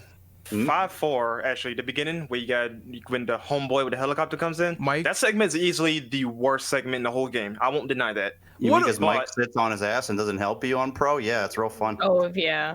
it's like, what are you doing in that chopper? You're eating a fucking donut. Help me, do something. I think he was giving head while flying the helicopter on. All right. What the fuck? Oh, okay. Yeah, no, but you know, kind of to segment that answer into this question. This is least favorite and favorite enemies, right? So like in that regard, like I actually do like a lot of the enemies that are featured in the castle by comparison to the military. Only because it's very fitting of the environment. You know, you got this like medieval like cult like you know, group of Los Illuminados, right? And they're The all super like dressed in zealots. attire. Yeah. My problem with the island, you know, by comparison to the village and to the castles, that like a lot of the enemies, you know, even though aesthetically speaking, yeah, they might look like they fit, some of them just don't work right because like when you think about it, like Ren, you're dumb. But when you think about it, like you got yes, I know it's like a remote Spanish island, so maybe they don't have the most modern of like military equipment around that time. But why are they using crossbows? Like, I guess like when I you think know what, about Dom? it, like comparing. Oh, hold on, Go real ahead, quick. finish it. Like when you compare it to like RE5, right? Like, and you run into the military dudes towards the latter half of the game, right? All of them have like what is typically found in like that kind of region for military groups, right? So when I think about it, like for RE4, right? Like, why don't they have stuff that would fit for like the Spanish military, like around that time, or at least, you know, given the fact that it's a remote island, have military equipment that might not have been, might not be used by the Spanish military at that current point, but was and just was never circulated out in that remote part because they didn't need it, right? Well, you also got to consider that this is a rogue militia type group, so like using like Spanish like weapons or wherever was the thing at the time would not fall with these guys, considering they live literally in the was it 1100th century whatever style village, you know. So Yeah, like but you got to suspend your belief a little bit in that regard. A little bit, yeah. I mean, like again, I could understand it for like the the villagers and also the castle enemies. But for like those military enemies, I kind of just don't understand. I don't know. Especially when they have Gatling guns. Yes, damn you. Like, I was gonna say that. I'm like, so what's their excuse for JJ, who is way more up to speed than the rest of them? yeah, He's so, just the man. That's Like I all. said, He's just the suspend man. your disbelief. So at least in terms of like enemies, I don't particularly care for the last section of the game in terms of just how the enemies are designed in that regard. However, if I had to pick between the very beginning, the middle, or the very end, I feel like the middle, the castle segment, has the best enemy designs by far. But that's just my opinion. So. I mean, the castle's got some very, very cool enemies. I mean, you think you got like the Garradors, which I thought was a nice kind of Yeah, I like them They've too. been like had their eyes removed, and thus have rely heavily on like sound, which is very reminiscent of like the Lickers, for example, and manipulating that. I never made that comparison. Shit, they are the Lickers. They pretty much are, basically, yeah. That's I exactly agree. what they are. The Lickers are very, very cool stuff. Some of the bosses as well. You're going to obviously the Salazar fight itself is a bit kind of crazy. You've got U3, which you fight in like the underground kind of metal case thing, where the hell that was. I don't remember what it was quite exactly, like the shipping containers. Some giant ass cube. It's weird. Yeah, that random out of place segment in 5-3. Like, what the hell is that spot there? Okay, I'm glad I'm not the only one who's like, why is he here? It was a bit out of nowhere, but it was just No, never mind U3 himself though. Like the environment that you're in. Like, what literally is that? Like, what's the sole purpose of that whole shipping container looking place? That was definitely just made to have the boss in there. I can't see any logical reason why they would have that like mining hazard right there. Yeah, it's seriously. The location makes no sense. But I mean, as well, I think one of my favorites. I mentioned this in an earlier podcast we did. But like one favorite, also kind of one of my most hated in a way is Verdugo, which was mentioned earlier. I love the concept of like Verdugo being like everything you fight in the game. This is like the one thing that is basically almost unkillable. Yeah, I always wish they kind of did a bit more of it than rather just like this one sort of side segment, like a one little sewer area, and that's it. If you kill him or not, you never see him again. I kind of wish they'd done a little bit more with him personally. It felt like a bit of a, I wouldn't say missed opportunity, but just like there was a lot of potential to do more with him. Imagine, I know what Brandon's going to say. Imagine if he actually merged with Salazar at the during his boss fight. If he didn't kill him. Yeah. That would It's- be yeah, cool. like if you didn't take out Verdugo isolated, like it made Salazar in the boss fight even more dangerous than it would have been. Any kind of like cause and effect, because you can just outrun him and avoid it. He just disappears into the ether, which is a bit. I always thought he I was gonna kind say of really quick, got dumb. too. Yeah, just really quick. I was gonna say too. It kind of just sounded as well like in a sense that you wanted like almost like Nemesis in the sense where you had like Fuck. he could potentially pursue you. Or I'm anything, guessing that's what you just wanted to say. Yeah, I was gonna Yeah, say. I've think always about it, thought like- about that. I'm like, he's supposed to be this right hand. He's supposed to be a big Yeah. shot. Why doesn't he pursue me in the sewers? That would make the sewers way Yeah. more interesting.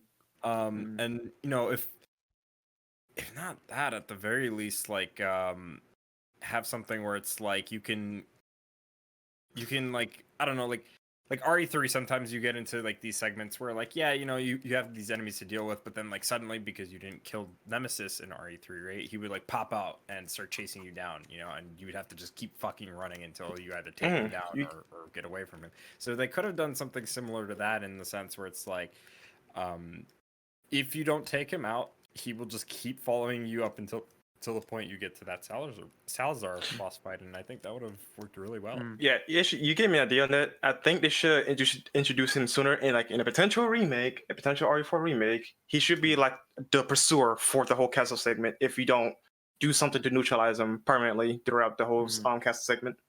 Yeah. Yeah, I he, think- he definitely feels like a wasted character. And I think now too, like, and I'm glad you brought this up, Brandon. Like, I think now with like you have RE7, RE2 remake, and RE3 remake, all of them having pursuer type enemies that you have to deal with throughout those games. Capcom has more than enough experience to do this again, and change this up enough to where it doesn't feel so similar to those other 3 instances, being Jack Baker, Mr. X, and Nemesis from those respective games. So there's definitely a lot that they can do taking off that experience. You know what? You just made me think of something. How do you guys feel about Chainsaw Man? I was about to bring. We've yet to talk about Dr. Salvador. He's cool. It's pretty memorable things. I feel like we got to talk about I him hate now. Super Salvador, but Okay. Yeah. I was gonna say. I mean, Dr. Salvador was so good. They then obviously put in Resident Evil 5. They made like this bizarre bone copy in RE6. Like, they've certainly felt that hit something. He really stuck. I have a bit of a hot take. Uh-oh. I want them to do Super Dr. Salvador in a remake, like in the campaign. Like, oh yeah, he is just a mercenary. He's only in Waterworld.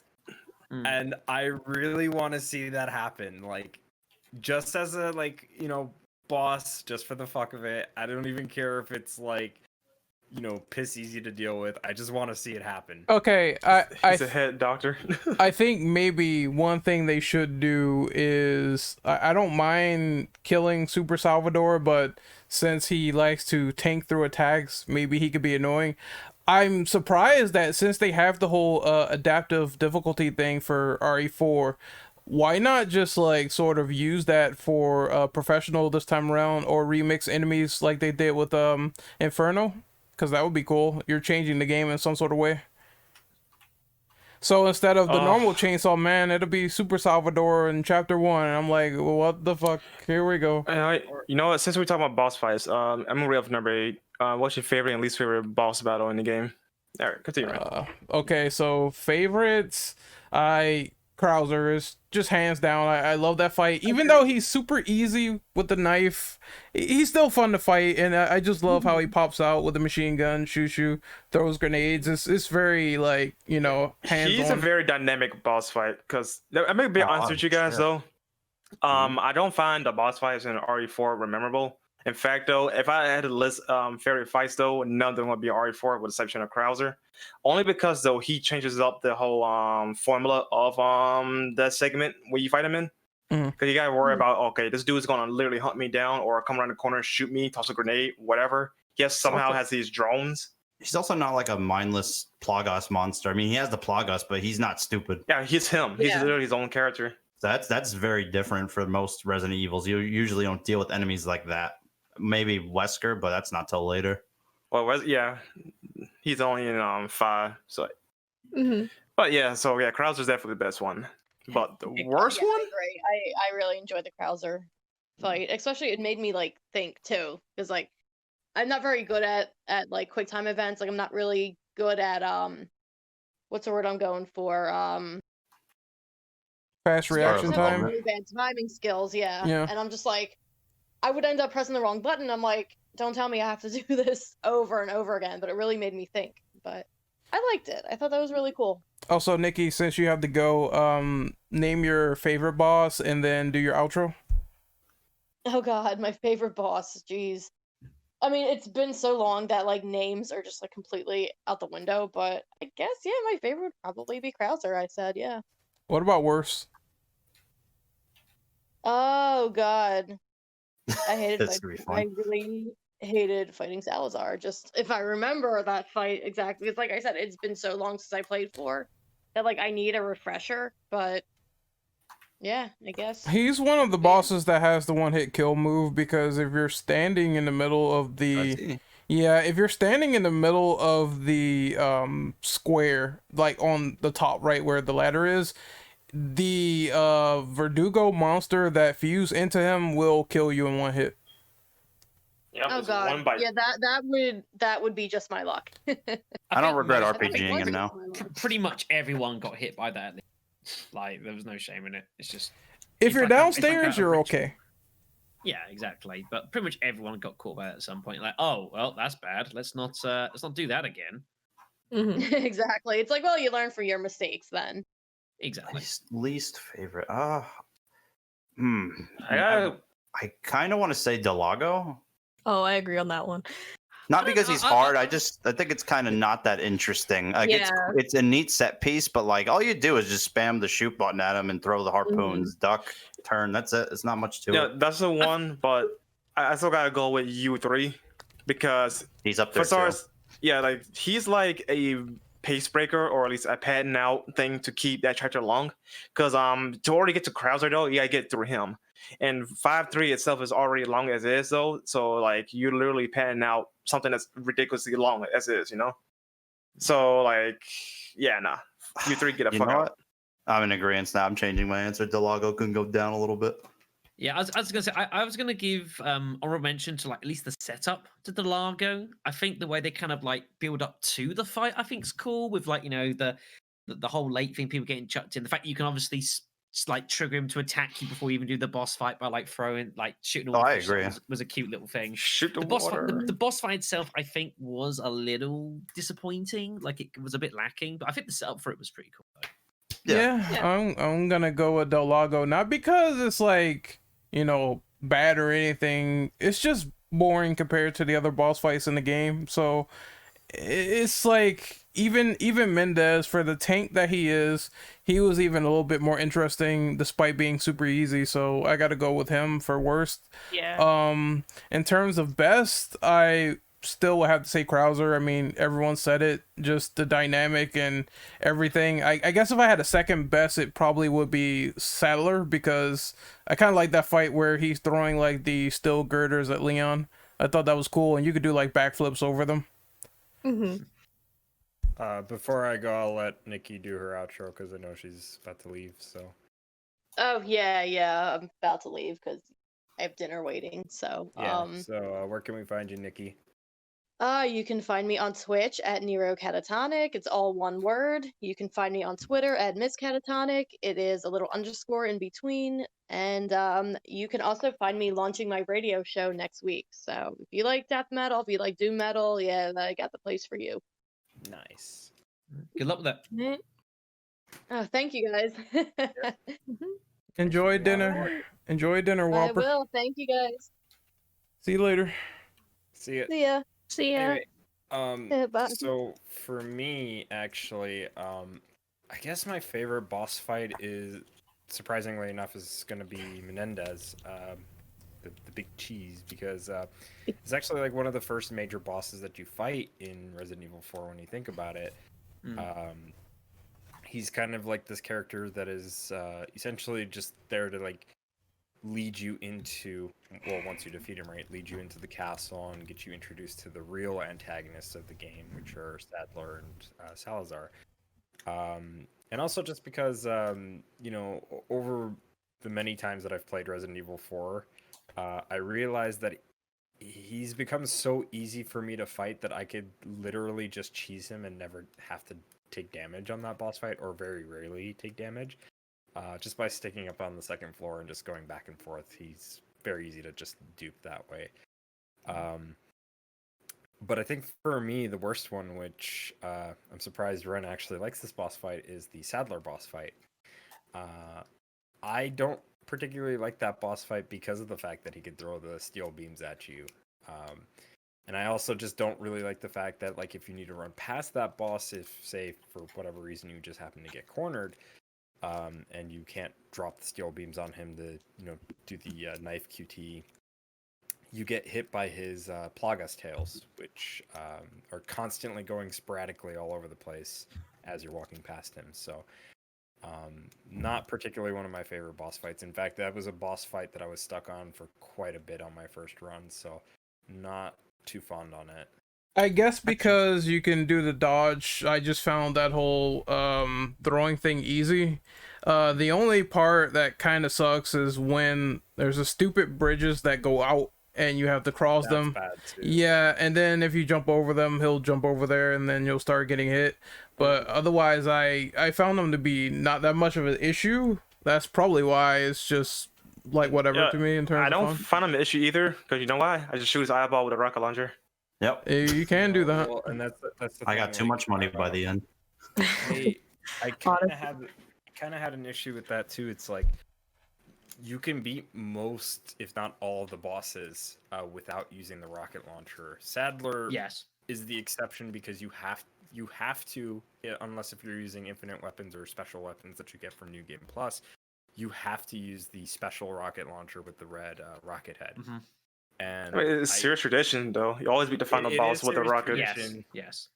Although I would have liked the alternative of not having to do that, you know, just give Oh, look me at the this option. kid.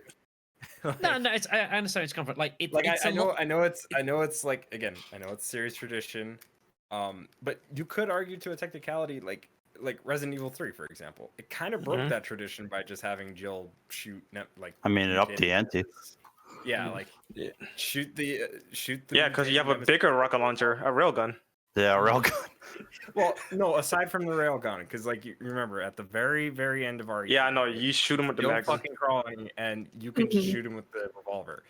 So like, I guess what I'm trying to say is that I would have liked an alternative. You know, I'm not saying that I don't necessarily not like having to use the rocket launcher. It's just that I would have liked options. I like options in how I'm going to dispose of these bioorganic weapons. You know, I'm just saying.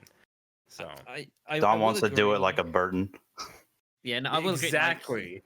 yeah, you can definitely take him out without using the launcher, but it is incredibly taxing having to do it without the rocket launcher. That maybe could have made it like a little bit easier, perhaps, to not forced to use the rocket launcher because it's so tanky. Otherwise, it's incredibly hard to kill him. So I can understand that. Yeah, and keep in mind, like, this is assuming you're playing on like a fresh run without New Game Plus equipment Exactly. that you would Exactly. get from playing professional, from beating the game on normally, and also doing like some of the other side content where you unlock that extra stuff. Yeah, so, trying to do it in like a vanilla run is incredibly difficult. yeah. So, you know, it is what it is. But you know, there's just a few things that I didn't particularly like about that boss fight. But most of my bad experiences with that come from my initial run. So. Actually, you know what? I just thought about it real quick. All right, your last one. Other Sadler.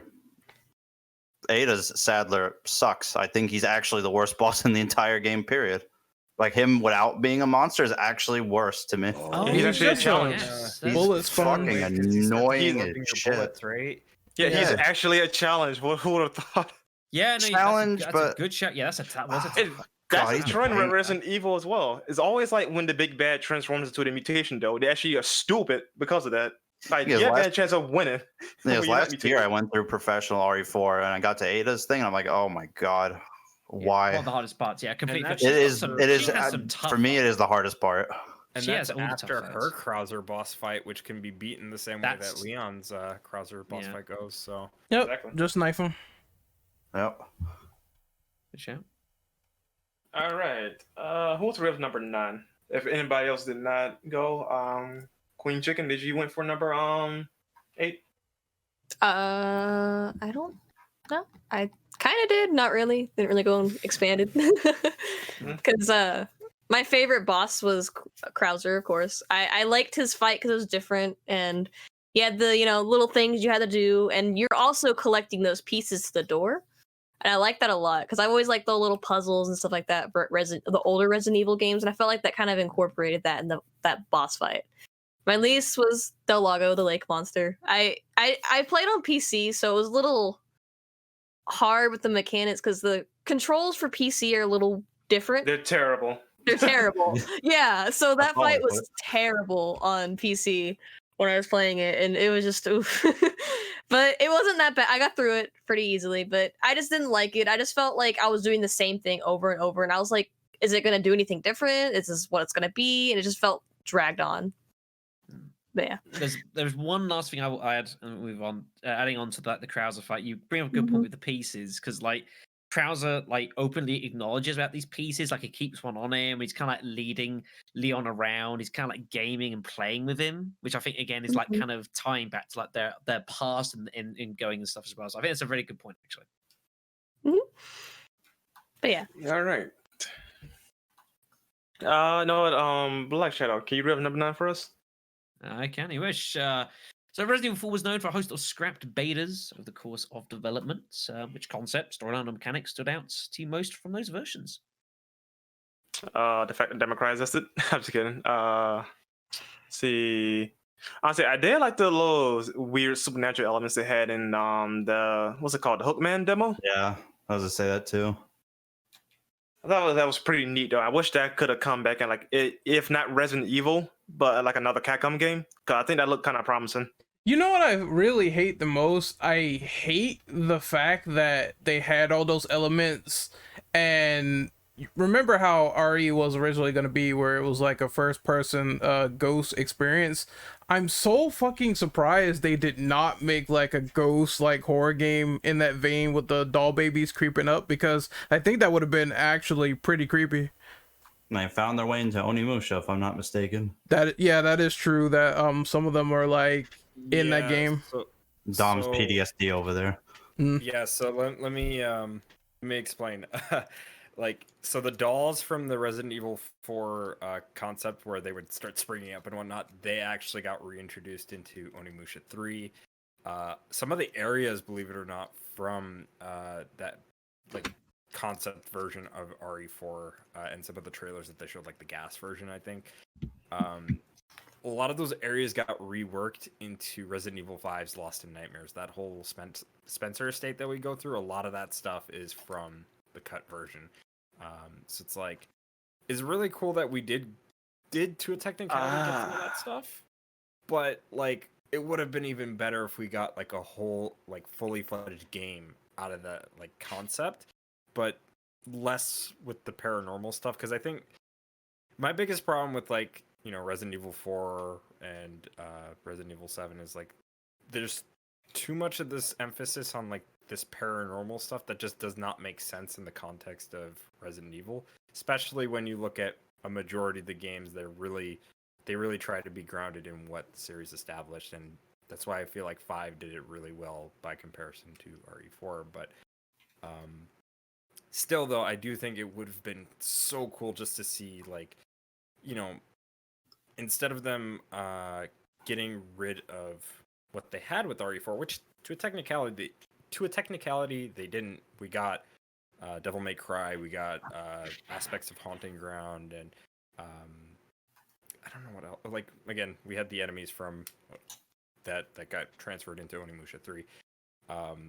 It would have been nice to see like another game like come out of that, I guess. Yeah, like it's not all gone, but it's just the fact they should have just leaned into the ghost horror game that they wanted to do, and that probably would have been the perfect game to do it in. If they wanted to focus on like hallucinations and psychological horror, they know that doing a new concept like that will probably be better than just putting it into other games. I'm glad for these games being made, but I still want them to kind of make their own thing with that. I think another thing that I really liked is also the fact that they were going to introduce Wesker's host hive capture force into RE4, but it got cut. So they decided to reintroduce that again in, well, not the force itself, but just the Ouroboros virus into RE5. But I do kind of... also going to be the Spencer children at one point for RE4, which that's what ended up becoming Devil May Cry. Because like, that was a whole thing on itself, which I think at the time when Tony Redgrave, when that was going to be a Resident Evil character, before that became Dante, I believe there was supposed to be like a private eye who happened to be friends with Leon, which for some reason everybody's friends with Leon, but you know. I mean, aren't you? I am. Yes. Like, yes. No, he doesn't punch boulders enough for me. Okay, but Not Tough bad enough crowd. for Brandon. like The Virgin Leon in the you know what chat. I mean, it's like there's just there was just a lot of things that they could have done with the concepts that they had, and instead of trying to utilize them or save them for later games in the franchise, they kind of just put them to the wayside. And yeah, sure, we did get new things out of them, but you know, we didn't get maybe as much as we would have preferred, I guess, is what I'm trying to say with that. So the last thing I think I wanted to see, well, I'm pretty sure it's not gonna happen, but they were talking about how the last build of RE4, like before it turned into the final game we had, and before well, I think it was after the castle version, they said they were going to make a zombie version So I wonder how that would have turned out, but I said in my RE4 review that I'm assuming the reason they didn't go for this is because they did not figure out how to make the over-the-shoulder work with the sort of like traditional thing they do with zombies, where it's like, oh, headshot once, they're dead. So this is kind of why RE2 Remake had the idea to subvert the zombies and make them where it's like, if you shoot them in the head, they don't necessarily die. It's just they get back up again and again and again until you really are sure you pop their head off. So I assume they had problems with that and they decided to say, fuck it, let's make the human enemies, because a human enemy was going to pursue you in that game as well before they changed it to the Ganado. I would Yeah, also it say, feels like when it's game. really quick. Go on. I would also say too, when you think about that, like, look at how the enemies move in like RE4 and 5 and also in 6, right? And then compare that to like the old games, and then also look at the RE2 and 3 remakes, right?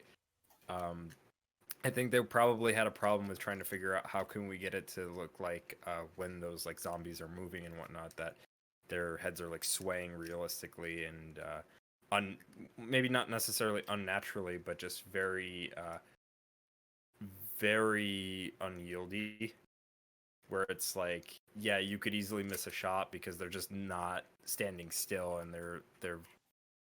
they're moving constantly, right? So it's like, and you're trying to frantically try to get a shot in so that way you could, you know, put these zombies down. So I guess they were trying to figure out how to do that properly without making the game too easy, because, you know, zombies are constantly slow moving and whatnot. So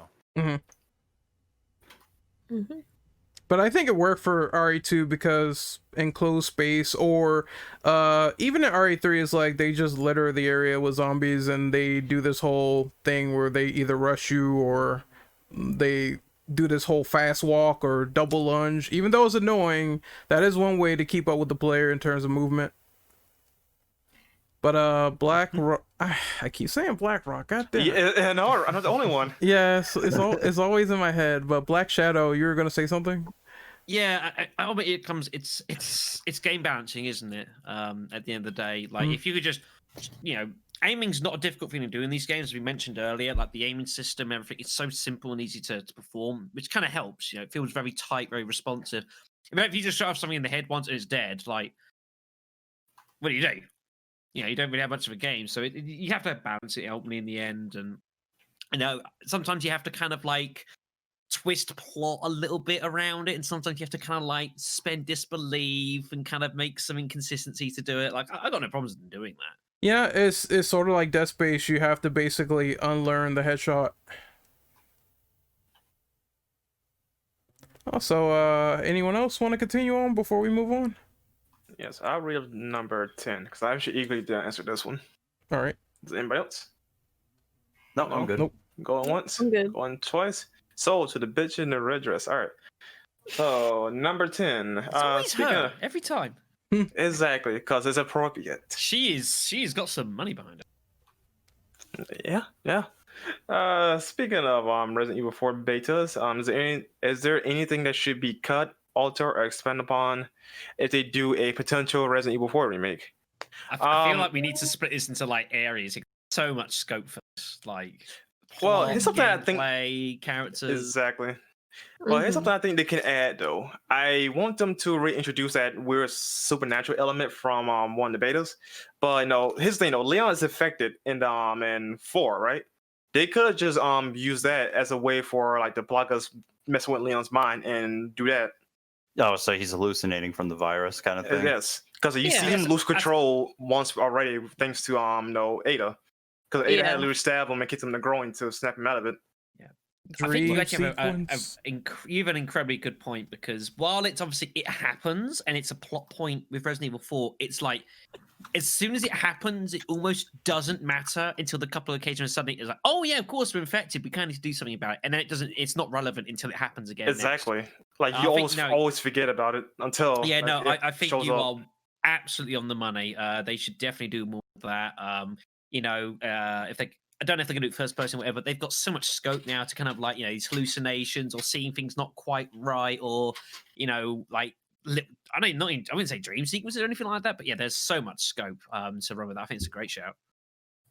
I only said that because Leon is like knocked out. I think he passes out once, and then the Plaga still like fucking with his mind, so maybe they could get away with something like that. But I don't know. It just depends, really. Like, if it's implemented well, then I totally don't mind.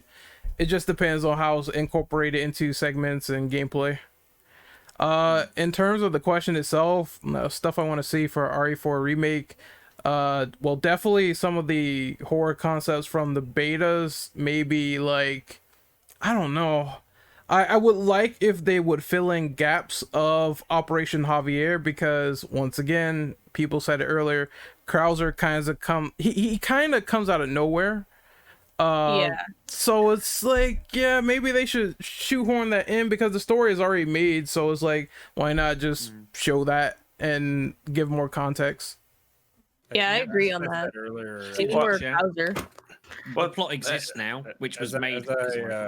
As I was saying with that earlier, I think they should make that into like a side like mini game or like DLC story. So separate waves. Actually, that should be his own game, honestly, because Or maybe Well, if you're talking about like hallucinations, maybe like try and throw that in as like something that he passes out and has like a hallucination past, and then use that as like a tie-in to his past. like a media risk type thing. Yeah, Yeah. on those lines. Why not use that as your story mechanic? You know, makes That would be way a of cool tying it thing to in. do. I think Yeah. that'd be a really I nice can way see to that do it. too. Like I guess what I'm trying to say with that is like, you know, I could understand where people would want that be a full game and whatnot, but like I'm kind of the way that I kind of see Capcom doing this kind of stuff is like, you know, they'll give us these like cool things that we want, or they'll kind of tease these things, but they won't actually like fulfill on those things. You know what I mean? Yeah. Like they'll give us a little taste, but we'll never actually get the full experience of something like that, is what I'm trying to say. So it's like, I think, you know, realistically speaking, it would be more ideal to have it as a, you know, like a side like thing to replace like Assignment Ada, or you know, just be its own like standalone DLC thing. But I mean, you want realistic though. That's asking for too much already. yeah, even then it's like, yeah, it's like, you know what I'm saying? It's like, I don't know. Like I would really like to see that stuff be addressed in some way, shape, or form in game format. But obviously not in like a Chronicle style spin-off, because I think that's where a lot of people had that issue. But who knows? Worst case scenario could be is that they just retcon the whole thing entirely, and then we just don't get it at all. So I mean, it's definitely possible. I mean, that's there is obviously possible retconning upcoming with the whole plot of how the parasite works, and that Umbrella apparently already has it, which is obviously with Nemesis, and obviously originally they already fucked up with that, but that's only if still, because Resistance so far is not concrete yet in canon. They've not pulled the trigger, but they definitely could pull the trigger and just totally usurp a lot of this whole Lost Plaga stuff, which would be, I'd be pretty uncomfortable with that. Like, I don't know if I'd like that or not. Like, they'd have to give a pretty damn good justification to do it. But I'm not sure how comfortable I would be if they decide to go that far with it. It's a wait and see affair for me, because it's written, but how Capcom is with how things are written now and implementing them, it could go either way, because there is stuff that they did for the original where it's truly not the same in the remakes, or has been written to be different. So no, well, actually, I got a better example. Actually, freaking what's that game called again that we all don't like? Umbrella Corps, was it?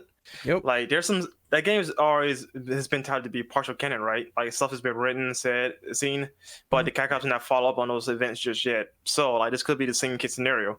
While it's said that this could be the case though, but we haven't seen it, or has it been pushed through as of yet?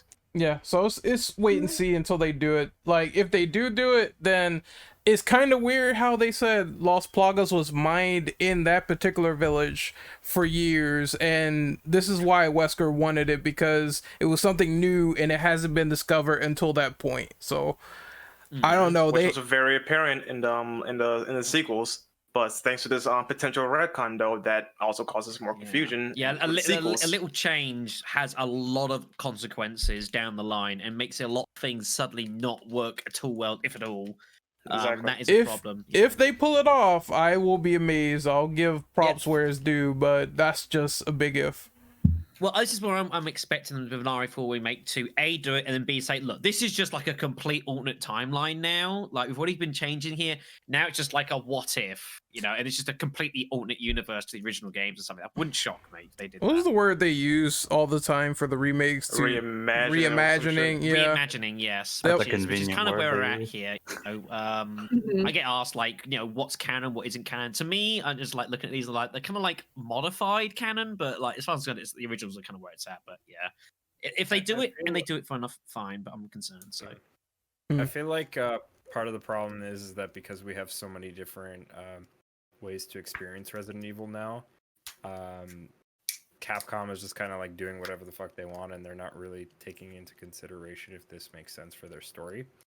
And I know this is kind of like diverging off the topic question, but it's like I feel like for maybe in the future, when if they decide to, you know, like reboot the franchise, you know, they need to just start thinking about doing like alternate timelines where, like, yeah, some of the things that we've experienced did happen, but now in this new timeline, there are, you know, maybe slightly different rules or different events that take place where they could be a little bit more consistent with what they're trying to do with Actually, story and overall lore.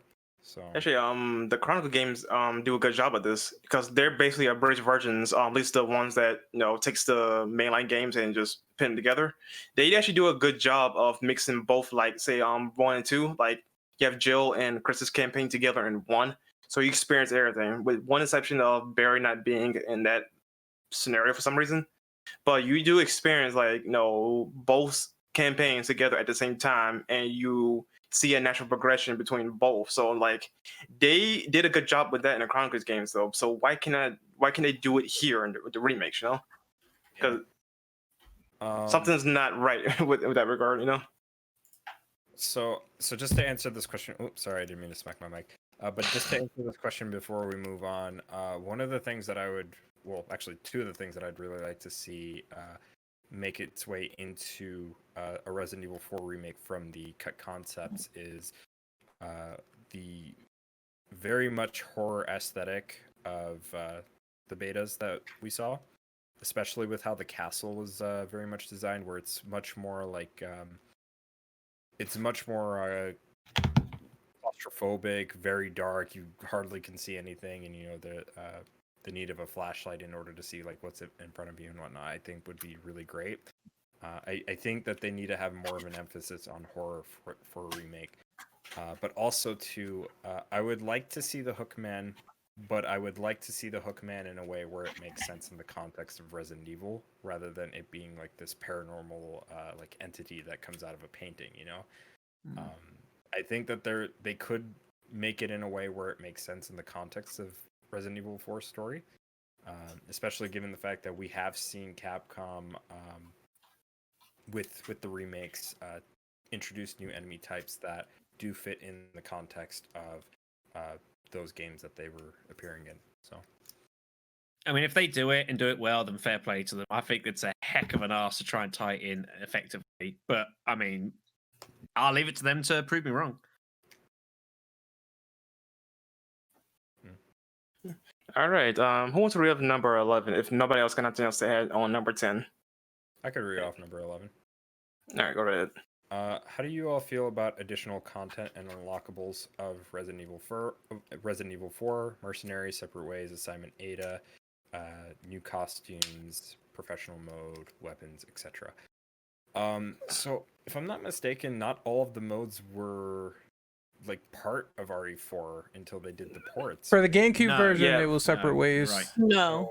Yeah. And those have become standard with every subsequent re-release. And so I guess my biggest concern with that is which one they cut. Yeah. So they're gonna cut out or just omit altogether, right, and not introduce, because we've seen this with Resident Evil 2 remake and Resident Evil 3 remake, and especially 3. As much as I like both Resident Evil 2 and 3 remakes, the thing that I will absolutely agree with on everybody is that there was no reason why they should have not included some of those modes that were introduced in subsequent releases, because those were nice additions to have. Even though they were technically not part of that original experience, it would have been nice to have just to have it, right? I'm mostly concerned about seeing mercenaries in separate ways go, more so than assignment Ada, just because assignment Ada is not necessarily something you need to have. Separate ways is more so just an expansion of the main game in terms of story content, so I would like to see that stay. And mercenaries, I feel like that should stay just because it's a fun little It's mode. mercenaries. It needs just revision. Mhm. That's all. I don't. I want to see. Hmm? I guess what I'm trying to say with that is I want to see the latest rendition of Mercenaries post Resident Evil 6, because Resident Evil 6 was the last game that we had a Mercenaries in, right?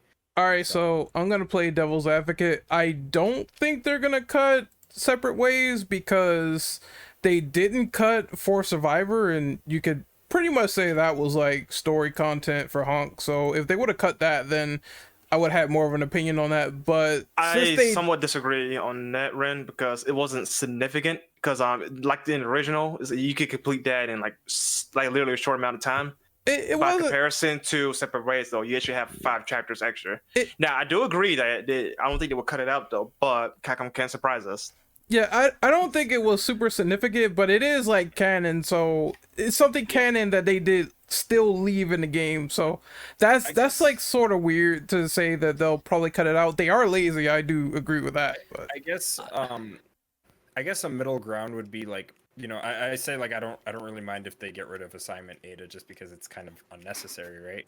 But I guess I could see maybe combining the 2 modes to make them into one like grander mode, I guess. I think. Well, how does that work exactly? What are you gonna call it? Like a bonus chapter? Well, no, I think what they could do is just something like very Resident Evil 3 style, with having Jill's campaign, and then they obviously add in a couple of Carlos sections here and there. They might do something very simple with Leon and adding a couple of Ada bits perhaps here and there. They might go for something very similar. I could Honestly, definitely see them at least trying that. I'd rather have it separate because at least you can spend more if the characters are separate versus together. Because Carlos only had 2 segments. Yeah, I think I would rather it separate as well. I would The definitely issue with rather that separate. too is that we also have to take into consideration with the original RE4, we already have segments with Ashley that are playable. Yes. Those are, what is it, like, 1 segment, right? There's only one time that happened. Yeah. Even though it does happen, they also have to implement that, and it's like, are they really going to go out of their way to do 3 playable characters in one campaign, right? So it's like, I don't know. No technicality though. Not my Resident Evil 2 Capcom. remake. Yeah, they still did Shuri stuff, and that was just one time. So, But that was one. Though. I suppose it's gonna boil down to: are they gonna go, full in for because it's RE4, or are they gonna be lazy because it's RE4? It's very one or the other. That is true. It's hard to know. Yeah, They're probably and that's again. a good point. That's the a issue good point that James brought up too. Like, and I don't mean to cut you off, Black, but like,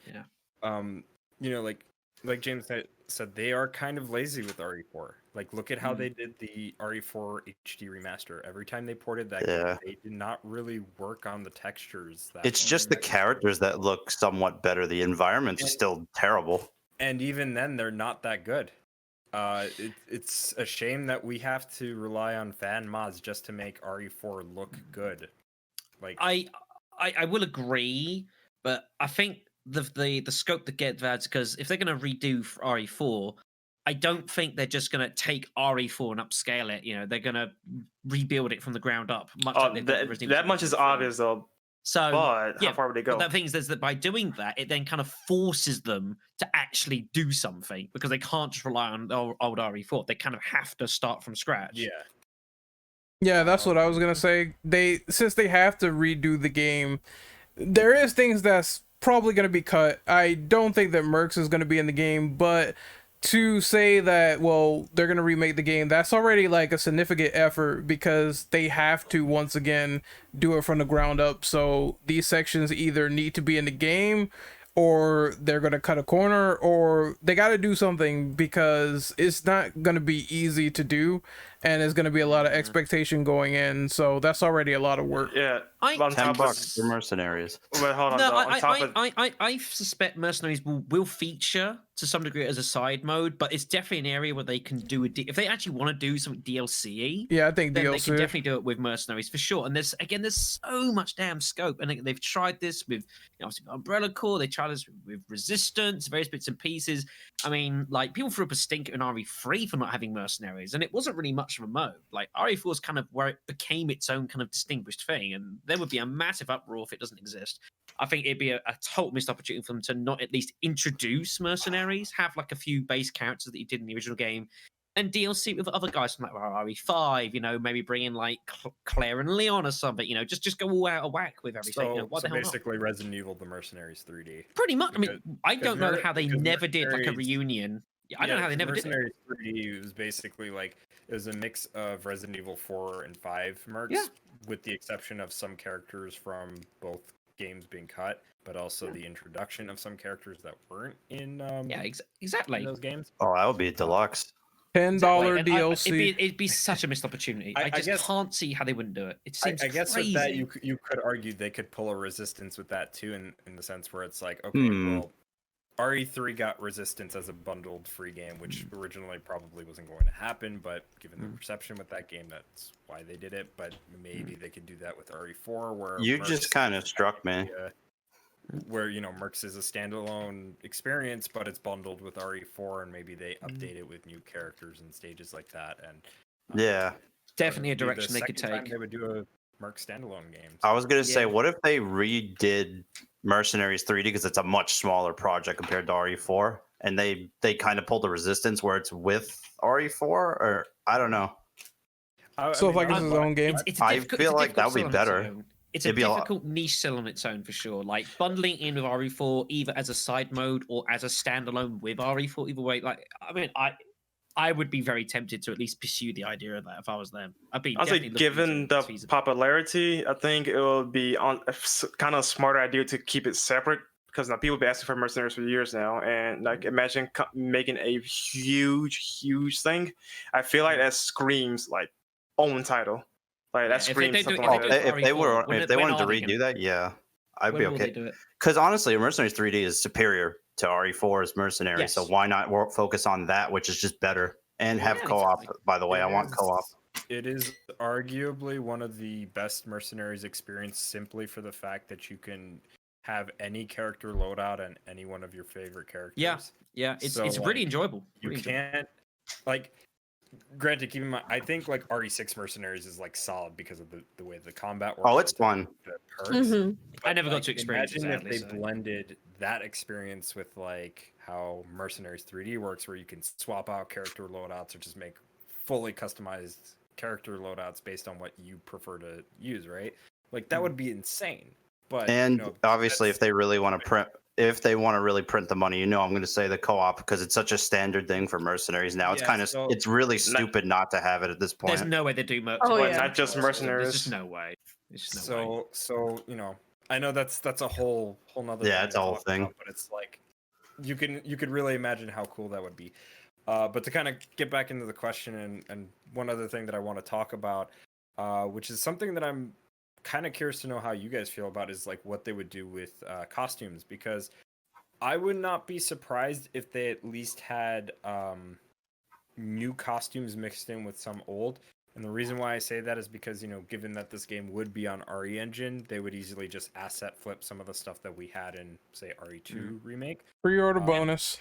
But Yeah. I could also see some maybe new original costumes as well, possibly. But given how RE3 remake was and the lack of unlockable costumes there were, I'm kind of skeptical. So Pre-order on the one bonus. hand, I want to see it, As- but on as- the other hand, I don't Yeah, I think a system that they'll call it for RE2, pre-order bonusing, you could buy some, had some, obviously the original costumes, some original costumes, like the old 1998 versions, kind of like modified, that sort of thing. I could easily see doing that sort of thing. I mean, I'm just no gonna reason be not the to. pessimist here and say like I expect none of that or very little, because they already killed the enthusiasm with how they did with RE3, and also another probably Democrat 5 because I had like no costumes whatsoever. By I comparison. disagree. Stupid clothing scanning crap. I disagree because with the way RE3 was kind of made and they just wanted to get to Village fast, they don't have that same sort of development hurdle with this game. So I would agree with you if Resistance they had extra costumes added for their characters on top of Jill Valentine herself. well, that is kind of just Resistance. It's like they definitely had the roadmap like laid out for that game like well in advance. For RE3, it's just they put it out there and that was it. So Yeah. because it was different development teams, they are on their own now. Like they don't have like 3 people working together. So that's kind of going to be interesting to see what they do on their own. I'm not expecting many costumes, but it's definitely going to be some. I do have to partially agree here with Brandon as well, and or actually I should say I have to agree with Brandon and partially disagree with you here, Rin, because it's like, because also like how we mentioned Devil May Cry 5, look at Special Edition, right? They introduced Virgil into the game, but like they couldn't have taken the time to at least introduce extra costumes or even EX colors, like. Well, fix the online ES mode. colors has been it's been a thing since 4, so that's kind of why I disagree. It's like it's the easy thing for them to go and do, as opposed to making like a full costume. Well, even 4 though, 4 had more costumes than what 5 does, Special Edition at least. Yeah, And but they the introduced more than that. the philosophy of EX colors was like still there, like regardless. It was just they I'm not denying it. they But it still had an extra costume right next to it. yeah, but they just still like decided with this whole new engine and scanning and all that shit, it was the easier thing for them to do and migrate over. It was so stupid though. With this, I hope they never do clothing scanning again for Devil May Cry because it just limits the content. Like nobody cares how nice the coat looks. It's the only coat I have. That's kind of trash. I think the thing now with like given that it's RE engine, they're gonna try to scan in as much as they can, so that way for like in the next like 5 to maybe 10 years, because I think they have like a 10-year plan with RE engine, or something like that. So they'll have all that stuff scanned in, so that way they could just reuse the assets in future titles, because then they wouldn't have to scan it in. Even for SE was lazy. Weird, though, Mhm. which is kind of weird though when you think about it, because when you look at RE2 Remake, for example, or even Resident Evil Resistance, both of those games have costumes made from the ground up that weren't scanned in. Yeah, like I don't Devil May Cry understand was the why. only game that had photo scanning clothing. That's the only game. Yeah, so it's like I understand I know scanning this to is do divergent, texture but it's work, like- but like I whole know clothes. Why? this is divergent, but it's like I guess my concern is with this is like when you look at like some of these projects like Resident Evil 2, Resident Evil 3 Remake, Resistance, Devil May Cry 5, and then you start talking about like you start talking about the original Resident Evil 4, which didn't have a lot of costumes to begin with when you think about it, but and then talk about like for a remake, right, and like the potential of there just being no alternate costumes whatsoever, right? And you know that they could easily do them, but they choose not to, right? But Simply even because of photo scanning is, I guess, where my concern is. even for SE is lazy because some of the costumes that they do indeed have, they were either already in the base game or they were in DMC3 with the whole Sparta costume and all that shit. So Hey, I'm fine with that because at least I have an extra costume. yeah, but At it's, least I haven't. His thing though, like all I'm asking is extra content. Like we didn't get that. I'm Yep. looking at Pinnacle of Combat. Like, see, this is what we should have got. yeah, but to me that's still copy and paste. So I just can't wholly agree. Like it has to be from the ground up, like RE2 was, where it's like they have all these new costumes that we never even seen before on top of the classic skins. I guess thought can I'd kinda both see you on point that. in- Yeah. I guess I can kind of see that point in the sense where it's like, well, they could just bring back all this old stuff, and then people would complain, well, this is nothing new. Why did we even get this stuff? We could have gotten new stuff, right? Mhm. But at the same time, the lack of there being any unlockables, especially when you take into consideration how, even if it is just a simple color swap, right? Like, why wasn't it there? Like, we should have gotten that stuff, right? Like, hell, I would even go as far as to argue, why don't we just have a custom, like, wheel color editor? Yeah, let you make the color. Because then that way they don't have to make an EX color. We could just make it ourselves, right? And then if they want to introduce alternate costumes or whatever, they could do that through DLC. So, but Yeah, they could, but like for RE, they just don't. It's just weird. Like they would rather the lowest effort I've seen of costumes from them is honestly RE3, and they just said Star's costume, and we're not even gonna do anything with Carlos. Because it was just a hair. Yeah, it's just hair. So we're gonna call it a day. So it's coming to you 7 p.m. ET next week. Devil May Cry 4. Should they got the costumes right? Yeah. Apparently. All right. To get my final thoughts on this though, given Capcom's history for the last few games though, I have no expectations for it because either I'm going to be okay, cool, or going to be regrettably disappointed. There's that. All right, so I'm just going to read up number 12. How did you feel about the QTEs and the level of violence in the game?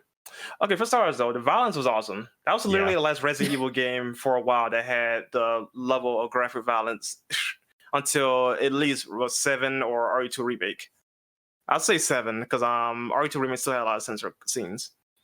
As for the QTEs, I'm glad they're not back. Honestly, they were not a deal breaker, but I'd rather not have them because for starters, they were actually horrible in the PS2 version, if I remember correctly. Which ones? The ones where it's a setup, or the ones where it's a melee contextual QTE thing?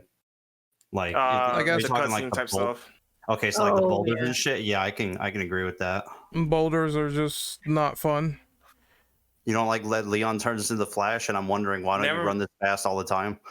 Never mind that, but also the ones that just randomly come out of nowhere in a cutscene, like that stuff can straight up go. Yeah. Just let me see Leon and Krauser fighting a knife with knives, all right? Don't let me press buttons. Just let me sit down for a second. You know? I kind of feel like that adds a little bit more danger to the cutscene itself, but I can also see that it's annoying because you go take a piss, you come back, you are dead. I'm like, what the fuck? Game over. Yeah. What? Yeah, when I was playing it, oh, go ahead. But when I was playing it, it was for the first time a while back. It was kind of weird having the actions in the cutscenes because I always be playing and like I'll sit out because I like relax a little bit and watch the cutscene that really get the idea of what's happening and what's going on. Take a little bit of breather because sometimes those cutscenes showed up after like a really heavy fight. But then you have to do quick time actions and you're like, hold up, let me do this. And especially on the keyboard mouse, because the quick time actions for keyboard mouse was either the 2 mouse buttons or X and C. And you never knew which one was going to come up. They did it random all the time and it was different and it sucked. So I think it was actually worse on the PS2 and GameCube versions because they actually use most of the buttons on the controller. Oh, really? Jesus Oh, my Christ. God. Yeah. I remember the first time I did the Krauser QTE, the long extended one on Professional. That was one of the most brutal early sort of video game memories I have. I remember it took me a long time to beat that, and I was so frustrated and I was angry. I was like, I've got like a second to react, like 4 potential prompts. I was like, what even is this shit? Yeah, because on the PS4 and Xbox One versions, actually, they only have it down to Square and X and R2 and L2. Yeah, which thank God. PS2 on PS2 was hideous. Oh, yeah, and plus you have like the timers were more strict as well. Yeah, like as soon as you realized what button it was, you was already too late. It was gross. As far as the PS2 version goes, because that was like the first version that I played, every HD version basically has the same formula as the PS2 version, where it's X and square, and then L1 R1 or L2 R2, right? So it's either the 2 of the face buttons and 2 of the triggers, or 2 of the bumpers, but that's about it. And then also the analog sticks for that. What is it when you shake off enemies?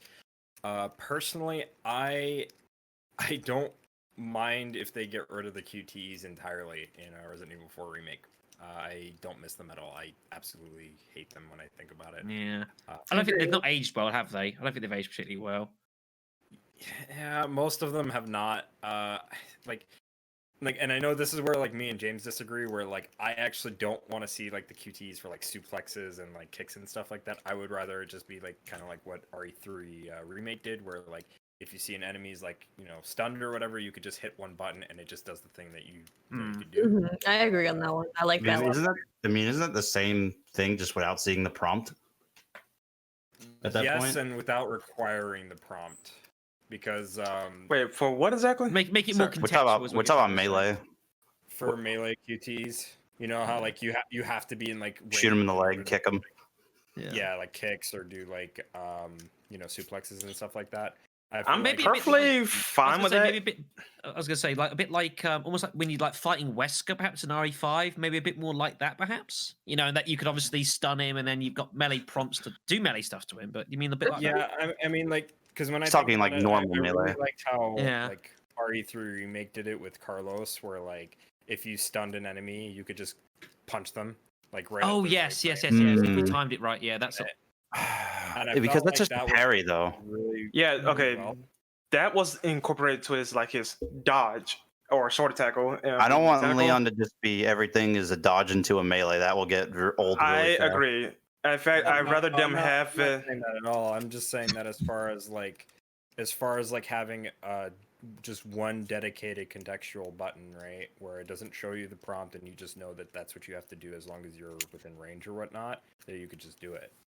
They're going to have some kind of dodge of some kind or another. Like, there's no way they don't. They brought it in with 3, obviously. With Oh, I'm okay with the You dodge. say Jill. that, Yeah, but yeah, they're gonna have they something. might- See, you say that, but they might cut it out. I mean, as I'd be evident shocked. with like going I'd be from shocked. 3 to Code Veronica and 4, like we didn't have the dodge from 3, and we also didn't have This- like the. And only reason why they this is- incorporated because it was in the original, which is why I know 3 remake had Yeah. dodge. Because Well, 4-2 didn't have a dodge or some type of defense mechanic. But to their credit though, they did add the defense mechanic from remake 1 into remake 2. So the Yeah. possibility is still there. Yeah, I think they would as well, because the problem is, like, Leon now has, as post RE4, has this reputation for being, obviously incredibly athletic and dodging everything. And in all these cutscenes, he's doing dodges and all this crazy shit. Yet when you're then playing the game, you can't do any of that because it's not incorporated into the game. And to me, that was always a little bit jarring. So That is I a think fair they have to go- point. I think they need to go one way or the other, and I hardly don't think they're going to turn Leon into someone who just doesn't dodge attacks. I think they almost have to incorporate into gameplay somehow. It's just too jarring otherwise. It's too noticeable. Yeah, It's like that's- if I remember me and Dom talked about this, and we said, well, what if he? So Dom brought up the point of what if he doesn't have any melee? I'm like, so what the fuck is his 6 years of training Exactly. going to be It makes no explained sense. as? It's nothing? completely nonsensical. That's Makes why no sense. that's why I wasn't gonna say if they were gonna cut it or not, because in the original RE2 they didn't even have like the whole defense item thing. That wasn't even a thought, so that was exclusively added to well, not exclusively, but it was added either way to RE2 remake. So I don't know, it's one of those wait and see things again for that like sort of game. For me, it's like look at it this way: RE2, Leon could barely shove a zombie off him.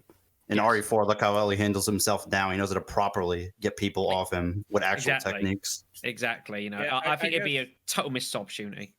I guess like from my perspective, the way that I'm looking at it is that like I don't think anybody in here is going to say that QTEs are like the greatest fucking thing ever invented, even in No. Oh no, no. like them. So Especially like, in RE. No. so like for me, when I think about that, I'm like, I don't necessarily want to see a bunch of fucking QTE prompts in the middle of like combat and whatnot. Like, granted, it was in there in 4, but I'd like for like the remake not to implement those. Would you things. say a more subtle way of telling you can do something to them kind of deal? Yeah, and that's what I was kind of trying to say with that is like you can tell like based on like enemy like movement and body language, like if they're stunned, you could tell like, oh, okay, I could like do the suplex, or I could punch them out, right? The I'd be Revelation okay games with that. actually does this as well, because in fact, you go when the enemy is stunned, go up to them and hold down your melee button or whatever, and you knock them down. So it's not that much different from what Resident Evil 4 did.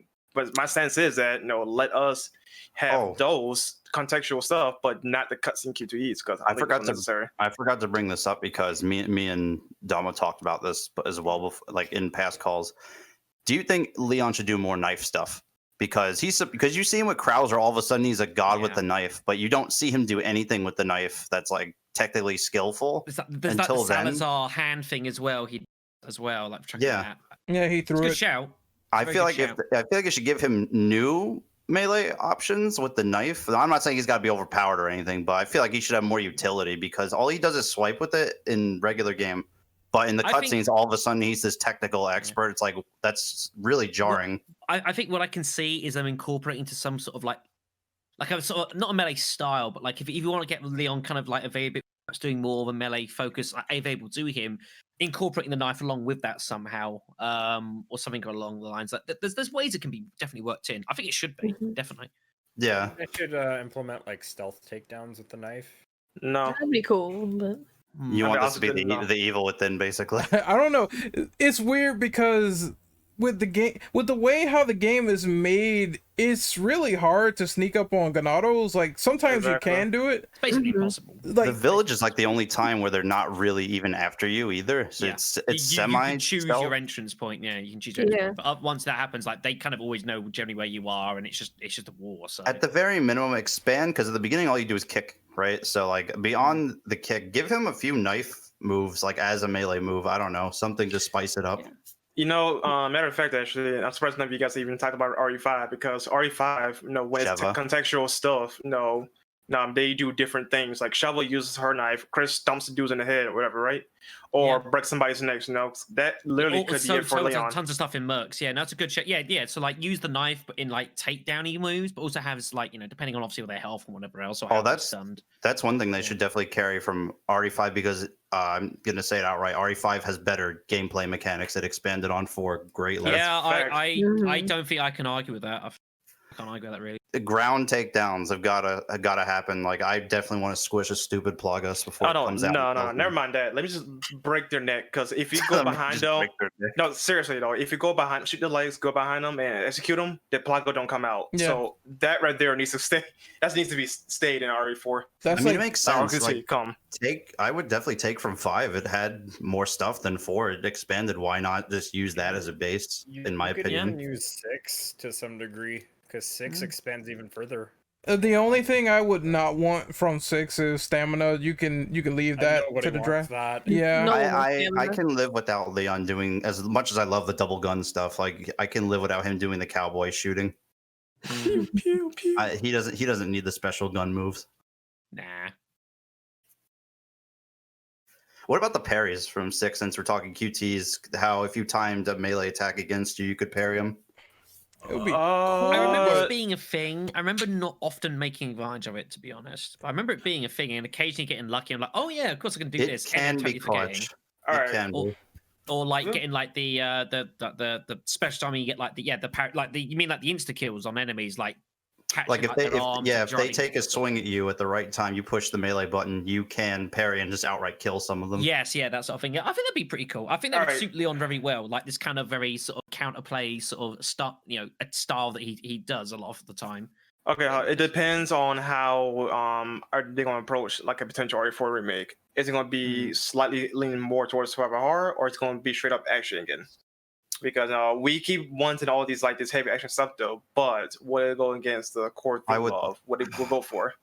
If I were Capcom, I would have made a meet in the middle type of thing because I wouldn't have wanted to throw out either audience because that would lead to a lot of problems. So the problem is though, they tried it with RE6 with the Leon campaign. Now granted, yeah, they gotten better since then though. But if they give us all these options like a superhero, then that will kind of diminish the survival horror air quotes.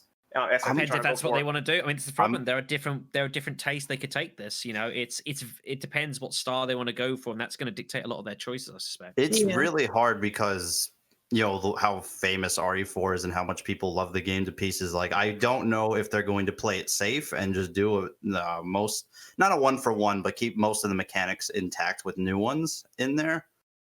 I mean, that's what I kind of would have leaned on, but I don't know. Because if they go too much the other direction, I think people are going to be like ultra pissed about that one. It's high risk. Something everybody needs to take into consideration is that when it comes to these remakes, even Capcom says they're reimaginings, right? So, granted, people are going to have their critiques and criticisms, and obviously not everybody's going to agree with whatever people are going to criticize or critique or what they dislike or like about the game, and that's fine, right? But I think the important thing is to go into it as a fresh experience, because I think if you're gonna go into this remake, right, expecting it to be 1-for-1, like you're just gonna. Oh no. The problem is purists for remake Yeah. 2, make 3, they're going into it expecting exactly what the original was like, and it's like, well, you're kind of setting yourself up for disappointment because you know that that's not the Capcom that's making this remake, and it's kind of the same thing. The problem as well is, sure, we might be able to have that mindset, but most people who fan RE4 to oblivion, who are even casual fans, like Capcom's gonna be keeping them in mind. So this is really going to be interesting to see which direction they go in. It's a very hard act to follow. Yeah, I do see, just to kind of wrap things up here, I do see a lot of people often in the community saying that they would like to see RE4 Remake go in a more survival horror direction, despite it being popular with them for the action style. I personally would actually be okay with it for the most part, because it has the potential to do that, because the setting is already there, just need to execute it properly. Action horror, baby. Yeah, But really go quick, ahead. personally, I do think that Las Plagas could easily work well in a survival horror setting. We just haven't seen it yet. I mean, you've seen them. Just put them in another context, they'd definitely be more threatening. Yeah, And they've got multiple promise for it, certainly. All right. Time to move on to number 13. Who wants to read that one off? Sure. What's your go ahead. favorite and least favorite weapon in this game? Whew, that's tough. Yeah. It's a lot of fun weapons. I'm gonna in this make a game. very unpopular choice. I'm sure a lot of people are gonna disagree. I know it's post game. I despise the laser launcher. I really hated it. I don't know if You talk about the Plagas killer the thing? PRL, yeah, the Yeah. removal laser thingy. Like, I No, don't know if that might get me kicked off the podcast, but Actually, I hate it too, only because if I use it though, I'm not putting it down. yeah, It's a god more weapon. relevant. Yeah, it's more relevant, I suppose, for actual like the weapons you come across normally. I mean, Lewis's Red 9 is like, especially stocked, was obviously a lot of fun to use. Like, I don't know if I'd say there's any weapons I hated as such. I like the idea there was different types of handguns and different styles, and that you could kind of, to kind of tailor the player's experience to kind of what they wanted. If they wanted like a piercing weapon, something that's high capacity, something that was high damage but a lot of reloads. Because it was something that Resident Evil hadn't really ever done before, especially coming into it. They dealt with like the ammunition systems, and there was Not completely. 3 did it, but not as expensive as 4 did, obviously.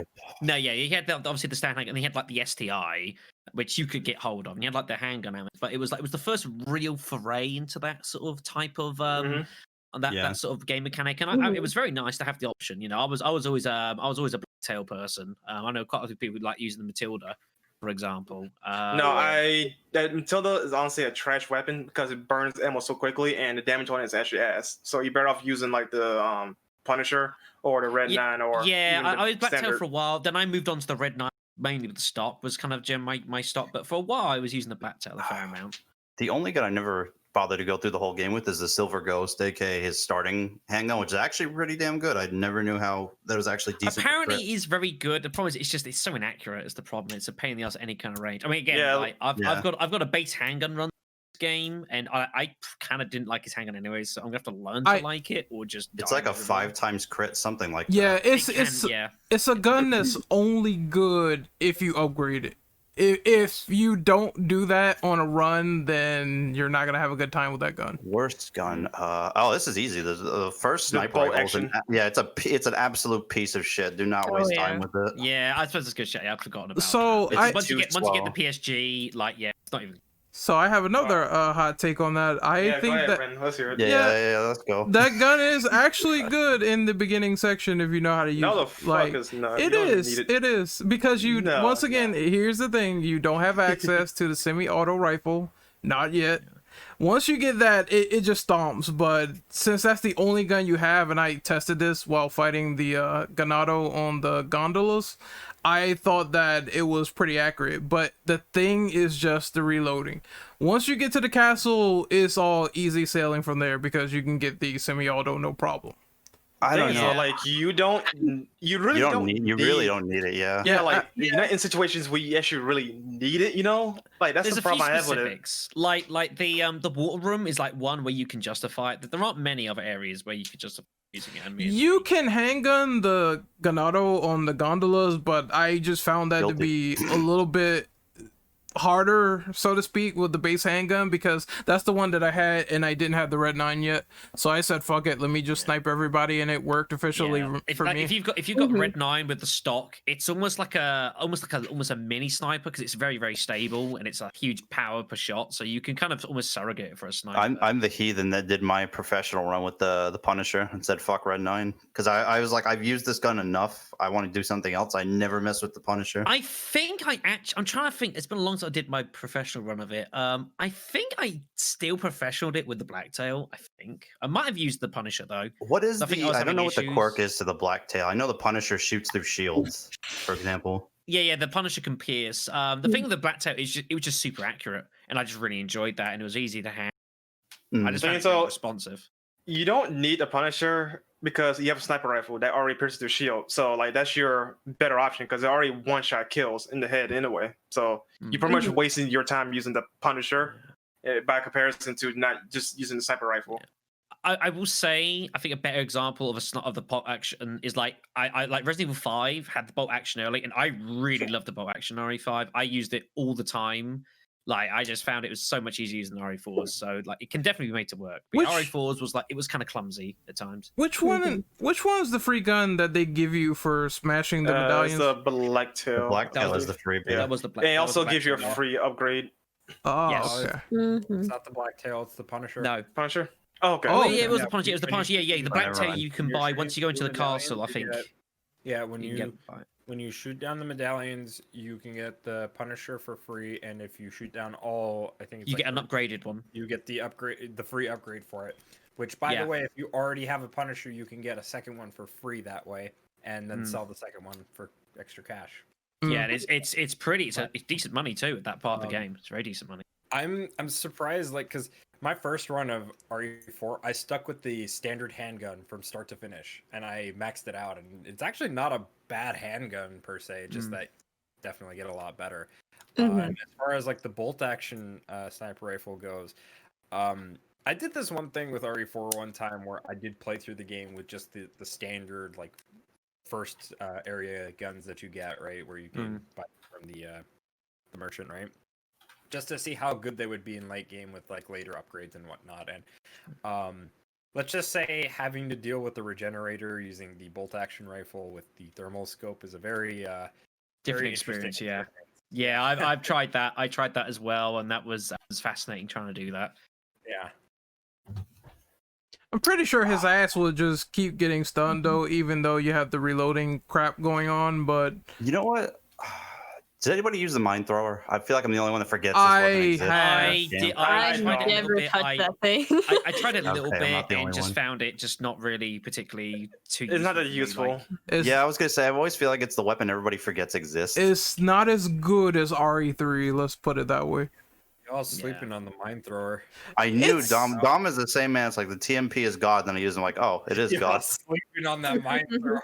Okay, but Dom, let's be real. It's not that great. Like, here's the thing: it's not as great as like RE3s, right? Okay, fair enough, right? But you can deal some massive like damage once it's like a setup weapon, right? Okay, so essentially you got maxed out for it to be useful. So that's honestly too much work. It's a setup thing, right? It is definitely like you don't need the fucking scope for it. The scope is kind of redundant. Yeah, it probably makes it worse. But you know, just having it like maxed out, and if you want to have it as a setup to like more or less like chip away at bosses, well, not chip away, but like take out chunks of boss health, like that's the way to do it. Because I have a right for it. That sounds like some cheese.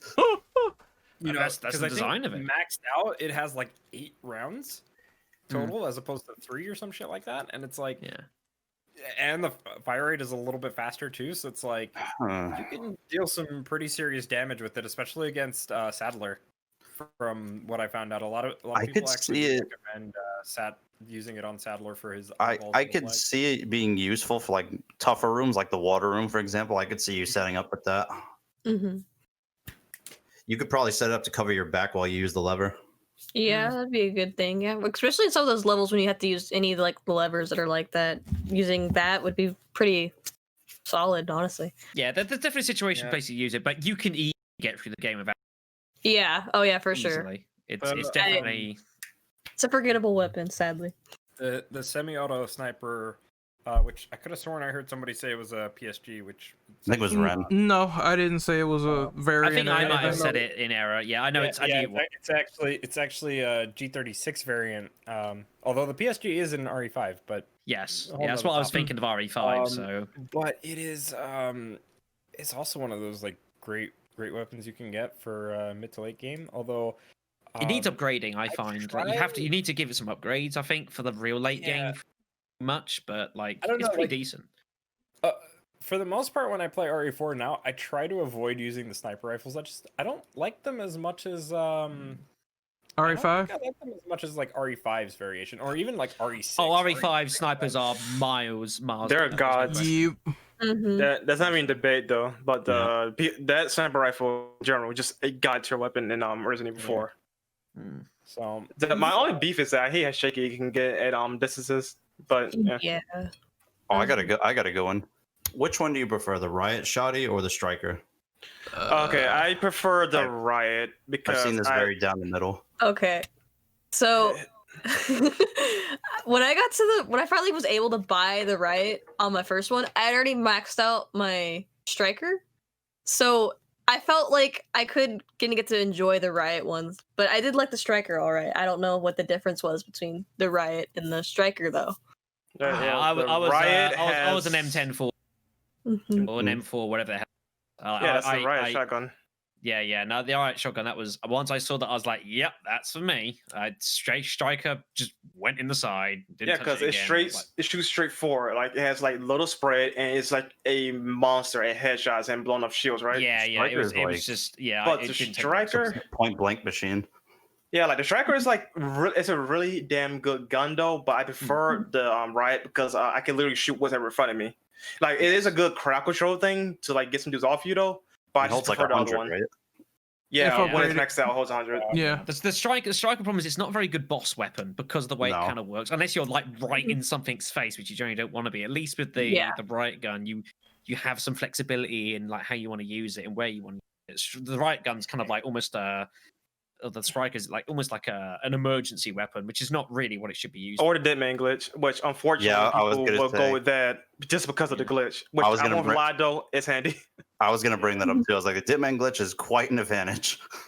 Yep. Yeah, I'm but gonna. that's a glitch though, not an intended It is a mechanic. glitch. Functionally, Oh, yeah. yes, I mean as a gun, but obviously meta playing, yeah, obviously Striker's got think- some advantage.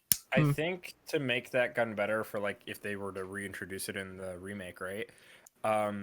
That gun technically has a stock that's folded in the in-game model, but maybe like for a remake they could make it so that you have to actually like find a stock or like get a custom Yeah. stock. Yeah, I wouldn't be surprised if it was somehow cut out. I'm gonna be that Yeah, guy you again cover it. and say I like the Striker. I only use the Riot Striker gun. was fine, but yeah. It was fine, but I only used the Riot gun at like the castle, and that was it. I feel like once you get to the island, the whole shield enemies thing, it starts getting less, and then they start Yeah. wearing those stupid fucking steel helmets that get on my nerves. So So you just did fuck it. I'm just gonna blast them. yeah. But it's really good for shields, so I would recommend it. And castle definitely.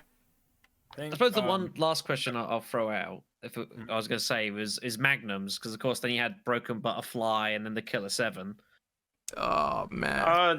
The Broken Butterfly, because the Killer 7 is wild. Obviously, it has the advantage of reload and firing rate because it's like a pistol looking type of magnum, right? Yeah. Versus a revolver. But no, the Broken Okay. Butterfly is better because of raw damage alone. Just absolutely brutal out. Yeah. Are Right, we not counting the hand cannon? I mean, the hand no. cannon's kind of separate because it's post game. Although I know what you mean. Is the Killer 7 in 1911? It's I'm the one that looking yeah, at it's I don't think it's I Yeah, don't know if it's meant to be in 1911. I don't know what's exactly designed to be. I'm just gonna post the it one because that, I the one that modeled Wesker after uses. the There you go. yeah, for it's reference. modeled after the 1911 that's used in Terminator 1. How does it, That's right. so how That's does where it it comes buy from. it so it has different ammo then? Yeah, it has an ammo conversion, so Yeah, I was like, I looked at them like that's the 1911 though. I was like, Yeah, what but the it fuck? definitely It's a doesn't use Magnum. parabellums. Yeah, it's the one that Wesker Yeah. uses. I mean, like it's.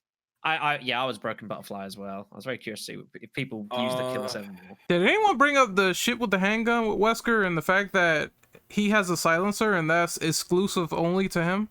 You mean he's the smart? You know, I kind of always don't know why yeah. Leon never came in with a silencer, considering the nature of his mission.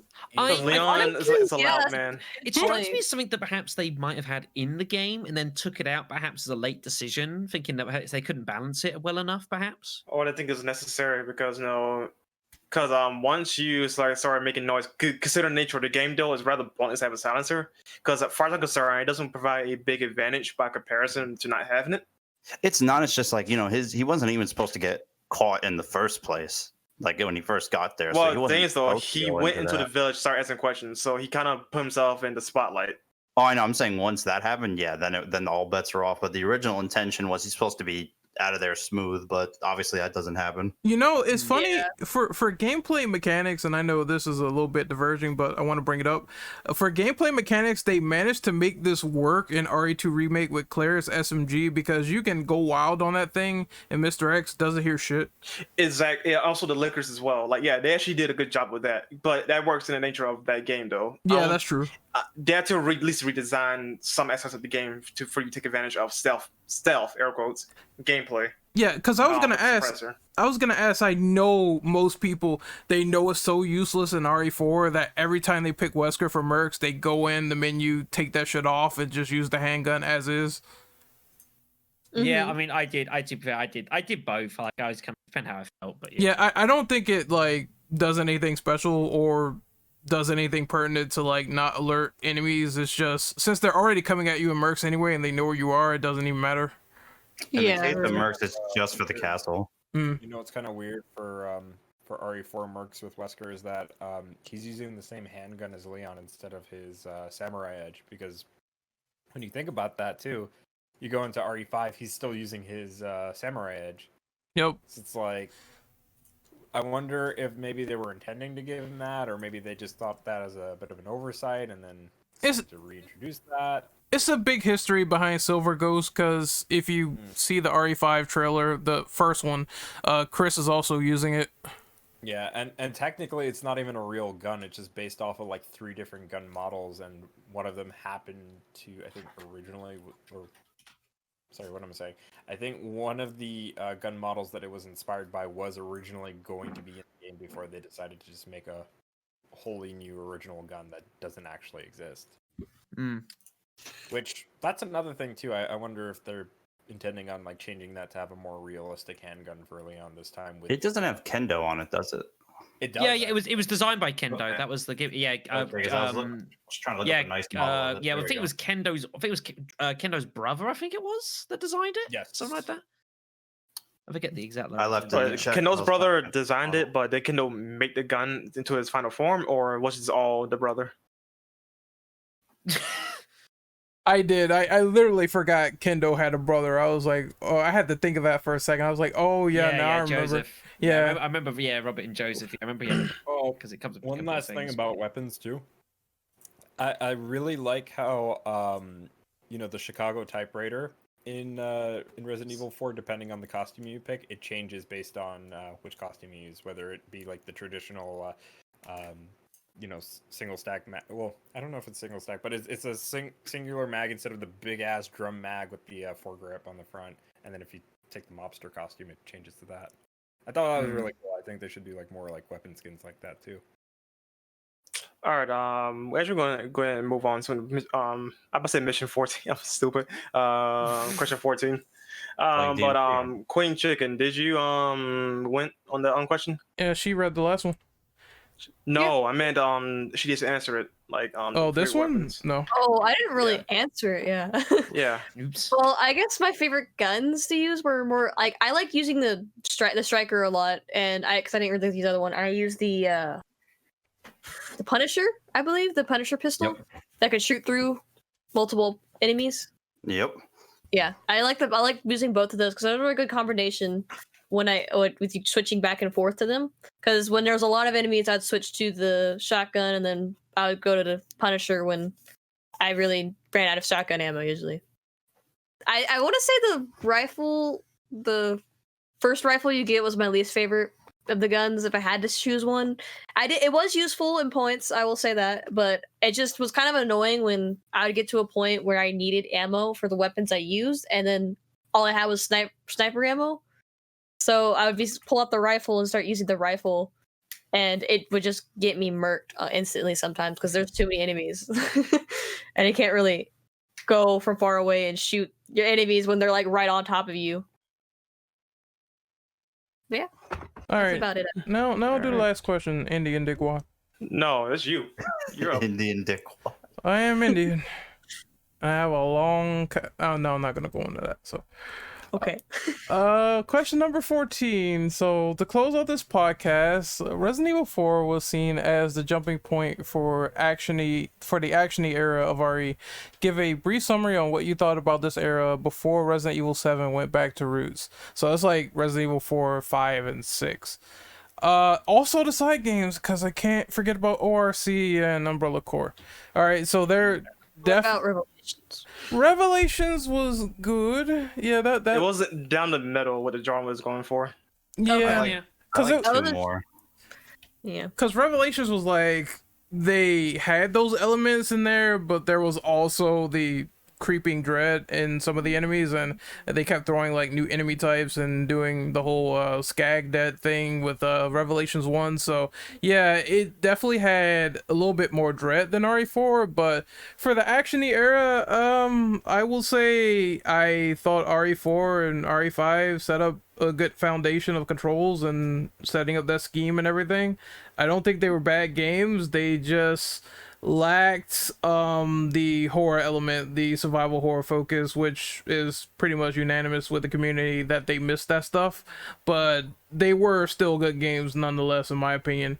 6 is a guilty pleasure, but I can see why. It's like too bloated, too long. Some of the stuff in there doesn't work, like with the QTEs going overboard. So Fuck the Huago. yeah, it definitely Annoying enemies. definitely a step back, but there's elements to appreciate from it for me, so that's how I feel about it. And just some of the side games that sucked, like ORC and stiff controls, they could have did a little something better with that. I would like to see some of those ideas come back into fruition yet again, but just done better. Mm-hmm. Yeah, since video games have lots of trends. The industry is trend driven. And companies go through this with their series. You think like to the point, like in like 2012, 2013, or whatever it was, when like pretty much every single thing in existence had like a zombie mode, or maybe a bit earlier than that. Like when Left 4 Dead was around, that sort of thing. As we mentioned at the start, Capcom, had gone with the series for like 5-6 years, and it was beginning to get stale. They had to make a change to the system, and that's what they did. They bought RE4. It was a gamble. It worked. That's why I was sitting here talking about it. 5 was incredibly playable as well, though perhaps you could sort of see maybe there was potential for the wheels coming off the wagon a bit, which is exactly what happened in 6. It was super polarized. So they changed the game to 7. They went back to kind of what was working. Like, I think people who criticize the devs for taking it down the actiony horror route and saying it should have been stuck in the horror all along, I don't think necessarily quite got it. I think there's no way a series can have the same sort of type of gameplay for like 15, 20 years. Hell, Silent Hill hasn't even done it. It's Silent Hill, for goodness sakes. They've had to change. Everything has to change. I thought you said Sonic Hill. I'm like, wait, what? No, not Okay, quite. that's actually a crossover I want to see. Sonic Hill. Silent Green Hill Zone. I'm just infected with pyramid heads everywhere. I mean, I guess God, yes. God help us. Dies permanently in that crossover. I feel like the most God help us. obvious example is like Final Fantasies have been doing the same shit for 25 years. Now it's action. Yeah, exactly. It is a bit, and debatably, arguably, gamers' attention spans are not quite as willing to be as long as they have been previously. Tons of games have come just much more actiony, just in your face, just getting stuck into it. There is some games buck the trend. This always happens, but you look at a lot of the massive titles out there for years, especially around then. Your Call of Duties, your Battlefields, whatever else. It's all just getting stuck in with the action. And ultimately, even series that don't really have much to do with that are going to be sort of dragged along those lines at least a little bit, which is kind of what started happening with Resident Evil before they made the change again. They said, like, no, this isn't quite working. We got the chance to do something, while the same with Resident Evil 7 and kind of more survival horror-y, there was still plenty of new elements incorporated, of course, the whole first-person stuff, so...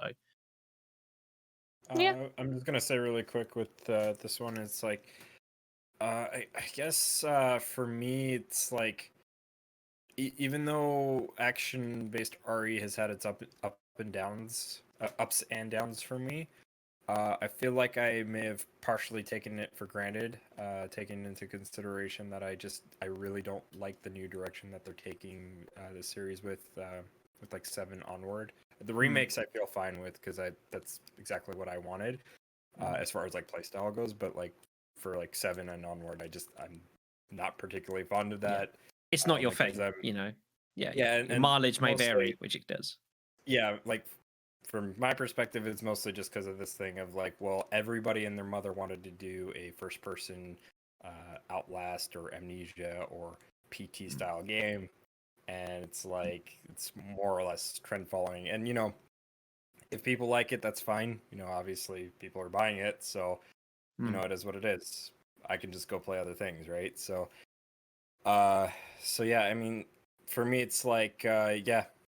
Even though there were points where, like, yeah, that was pushing a little bit too much on the action side, or maybe it just really was not that good because they didn't try to make it quality. You know, it's one of those things where I would, I guess, kind of look back on it in a much different light now, given what we have and what the series is going through. Yeah, there's definitely there's balance points to be had. You can't just throw action at players, and you can't just expect it just to live on horror and jump scares. You have to find medium points. You know, I got a lot more out of RE7 than I thought I would recently. There's still areas where I think it has some weaknesses, but like personally, as far as RE is concerned, like having played it, I'm very interested to see what they're going to do with RE8, considering now that they've done it once and they can see what worked, what didn't work, and refine it. And I think, like, gameplay wise, like Resident Evil typically has been a series that once they've done the first foray into a different style, like the second foray into it has generally been gameplay really good. Like, say with Resident Evil 5, like handled really well and lovely. They had to do Resident Evil 4 first as the attempt to kind of see what did and didn't quite work. Yeah, Resident Evil always been consistent in improving or innovating their old mechanics. Even taking Resident Evil 2 from Resident Evil 1, you know, a lot of the changes they made were very small and minor, but it all just amplified and made the gameplay experience much better. Even a stronger example, going from 2 to 3, because 3 even further expanded upon stuff like the quick turn. Like that's the main thing now. Yeah, how that wasn't in. You know, it looks dumb how that wasn't in previously. But like you look at it and you think, well, you know, glad it was in, and it's been there ever since. So even though I continuously forget to use an RE7 all the goddamn time, I just forget I have it. I'm just trying to turn around normally like a complete numbskull, whatever. But yeah, get back to like RE4. Like I say, it was a gamble. It worked. That's why we're here talking about it. If it hadn't have worked, like Resident Evil would be in a very, very different place. Who knows? Now Yeah. it would have been. Like it's one of the big unknowns. But you know, RE7 has that following. It has a reputation as one of the strongest games of the series, and I think justifiably so. Yeah. Well, I mean, go ahead. I was gonna change the subject, but you can go. I was saying, like, well, in a lot of ways, though, RE7 was really the RE4. It just reinvented the series. Now, whether you like it or not, though, like, no, it did brought a lot of aspects to the series, especially after the blunder that was RE6. Yeah, there's a lot of strange parallels you can draw between two games that are like almost ideologically opposed. Yet there's a lot of similarities in the way they've come out and kind of the intentions of what they're trying to do, even if it's for different reasons. I think it's fascinating. I call it, 2 points that have reinvigorated the series. That's why I look at them as. I mean, I don't know. Maybe I'm just like too much of a realist on this stuff, but I already know they're probably gonna do it again after like RE9 or some shit. So it's just to be expected. They said at least 3, because this is like their new thing now. Yeah, they like to do things in 3s. Yeah. Well, to a technicality though, it's more than that because the Mainline, I mean. original. Well, yeah, same thing. It's still more than that. In original games, you have 1, 2, 3, Code Veronica, 0 in the remake. With the current stuff, the previous current stuff, you have 4, 5, Revelations, 6, and not canon ORC though. That's not canon though. And then you have Revelations 2.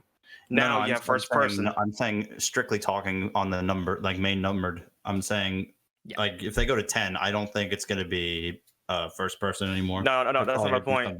My point is that no, I know the rule is 3 though, but it's actually more than that though, because how interconnected those games are. Code Veronica, despite not having a number, is still a mainline game, which is why Oh, yeah. it counts. I'm can't guilty imagine of, for I'm zero. guilty of forgetting it's mainline. I think I they mean, I don't blame you. They don't add a number to it. they Yeah. did say they're doing this thing in eras, so that's probably what they do mean. But still, I don't That's think a better way to put it. I don't think the first person thing is gonna be that long or last that long at all. I have a feeling that they're probably gonna revert to something else in due time.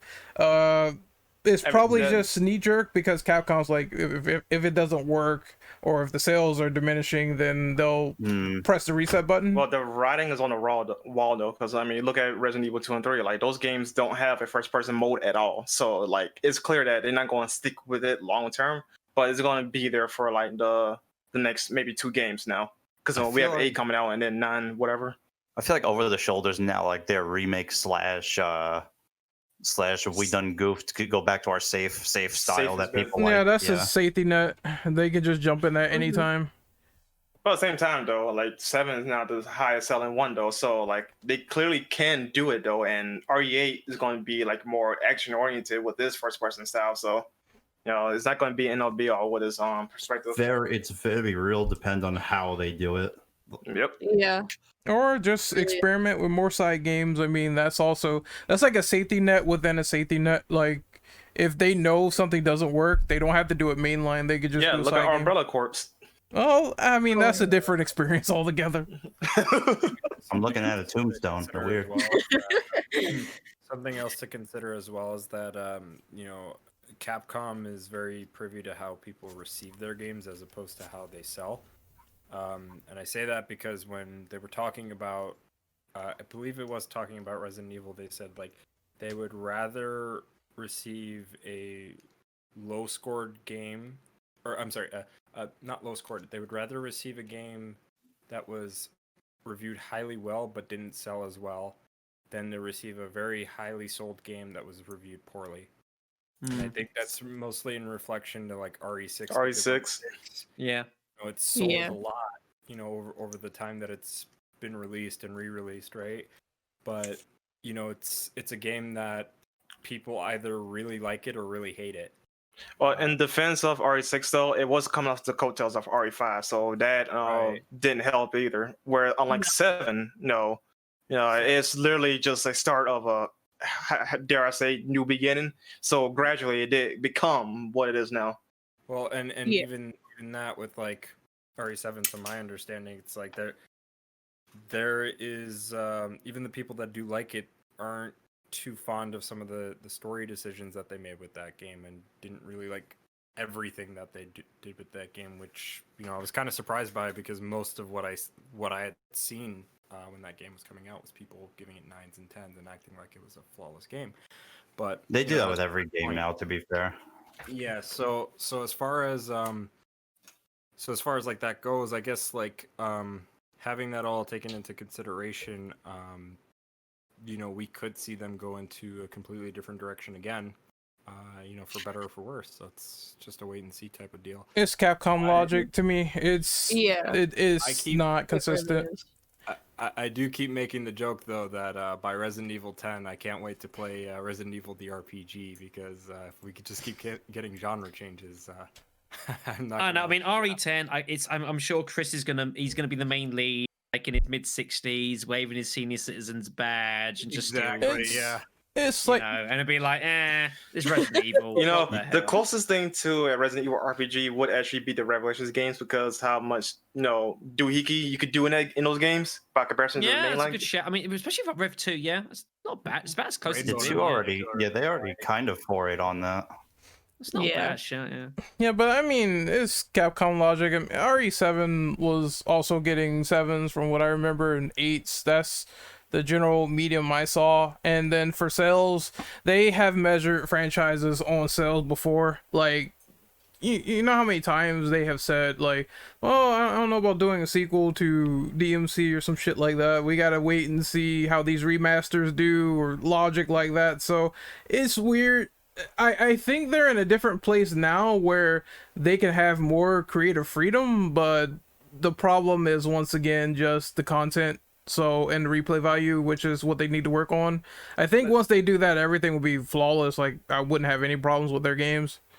Just the general problem with Capcom is that they're never consistent, because they could be really good or no, bottom of the barrel, you know? They're never consistent. I know it's like a general thing with anything, but with them specifically though, like they're never consistent. I would defend them and say a lot of their pretty not rubbish ones, a lot of them have been outsourced to some degree. I mean, even then, still goes with the point of it, not being consistent with their quality and products or decision making. You know, it's a whole nother debate. They're not as bad as Square Enix, but they're still pretty bad. It's a whole. You would expect better, yeah. Yeah, it's a whole nother debate, but I would say Golden Era they were pretty much fine. This era is just ranges between either good or but.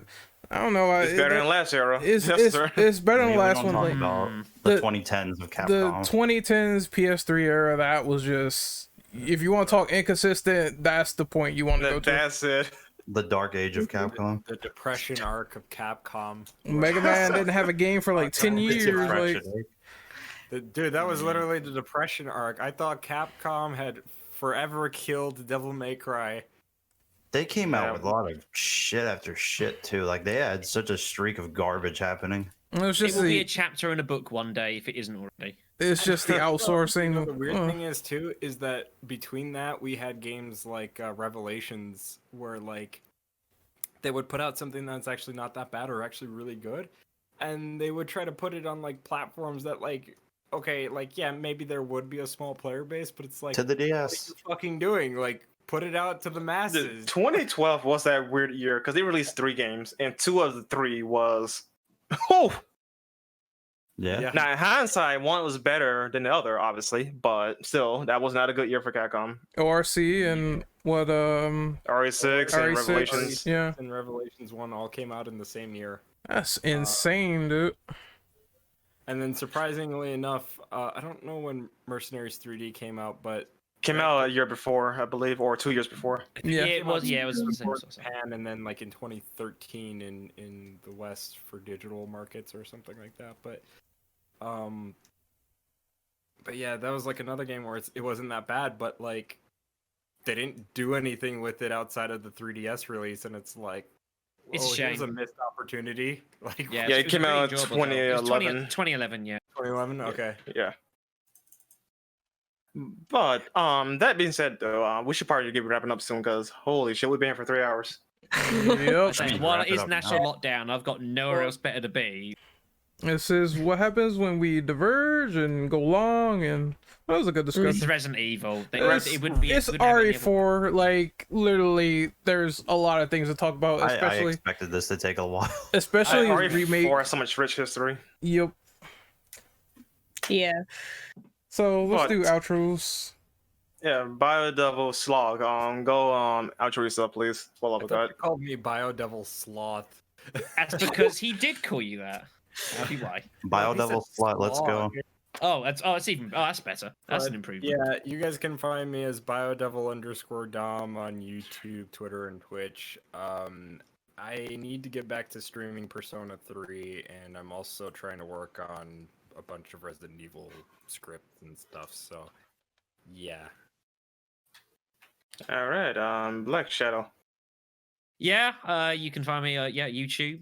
Black Shadow 993, also on Twitch at twitch.tv/black_shadow_993, and I'm sure you'll see me on this podcast very, very, very soon. All right, Devil Hunter James, outro yourself. We're gonna find you and all that jazz. You can just find me on Twitter at DevHunterJames, and probably on future podcasts. Good. All right, King Chicken, outro yourself. You can find me at twitch.tv/WardenShepherd7, or you can find me on Twitter as QueenChicken7. And Renegade, outro yourself. Shut up. So you can find me on Twitter at RentOperative_. You can find me on YouTube at Renegade Operative. I'm going to try to get this uploaded as soon as possible tomorrow because I know. Shut up, dog. I know tomorrow is the anniversary for RE4, so that would be the best time to get it up. but it is 3 hours, so just bear with me. Okay. You can find me on Twitter at Immortal Brando, Twitch at Sir Brando, and everything else is none business. And a big special thanks to Nikki Catatonic and Avalanche Reviews for stopping by. And yeah, everybody who watches this, please sit through it. And we know it's long, but it's really, really, really a wonderful podcast we had today. Even with divergence, though, it's something that you should listen. And assuming if you made this far, obviously you are listening. And also, the best version of Resident Evil 4 is on the Zebo. Play that version. I make segments for this so that people can just, skip through the questions and come back to it when, We didn't even do like alternate versions like Resident Evil on the fucking iPhones or Engage or whatever the fuck that version already was. 3:30 in the morning here, for the love of God. The mobile version, I'm just gonna say it just looks trash. Like, whatever you play RE4 on, do not play that version, please. Yeah, play the Zebo version. It's perfectly A-okay. Oh no, man, the graphics, dude. I just can't. Which version? Yes, RE4 is on Switch. If it's gonna be on the go, get that one instead. One more thing, like I heard people say that the best version, quote unquote, is the one that was on the Wii. Now I haven't played this version, but I assume motion controls, so maybe I'll give it a custom go. motion controls. Like if you want to play a good version of RE4, play that one. But keep in mind now, it is an eyesore to look at it. So keep that in mind. But yes, like for motion controls, that's definitely a good version to play. You can play on the Wii or the Wii U if you have one. So keep that in mind. And I assume Switch is just like that particular version, and it's not even similar. No, the Switch doesn't have at least I don't think have like the motion controls. But if it does though, I don't think it'd be as good as the Wii version because they're using different type of sensor. Oh yeah. Bro, this Zebo shit is a bad dream. Hold on, post it, bro. That's What true. the fuck? That Man, is shimmy like Frankenstein. Like, what the fuck? that is like RE4 and JPEG. My guy, what the hell, dude? Is this the Is this the Game Boy version? looks like the canceled PS1 version if that ever happened? Oh. Jeez, Ah, that's a Bro, what disservice is to that the PS1. music on that version? Don't I've talk done it about again. How bad this looks. What is that trumpet playing in the background? It's my heart. Anyway, Stay thank you for safe, watching. everyone. I think Yes, this please. podcast is over. Yeah. Please Go- stay go- safe. go. Stay at home. Don't do anything too outrageous. Don't We'll see get you all very, very COVID soon. parasites. Whatever. Wear a Go. damn mask. Save Wear your yourself. mask, everybody. Yeah, seriously, Take wear it. a mask. Especially in the US. You people are stupid. Deborah Yeah, has I a know. big ass in Shut up, RE6. Ren. I love it. Big giant Goodbye, everyone. Ah.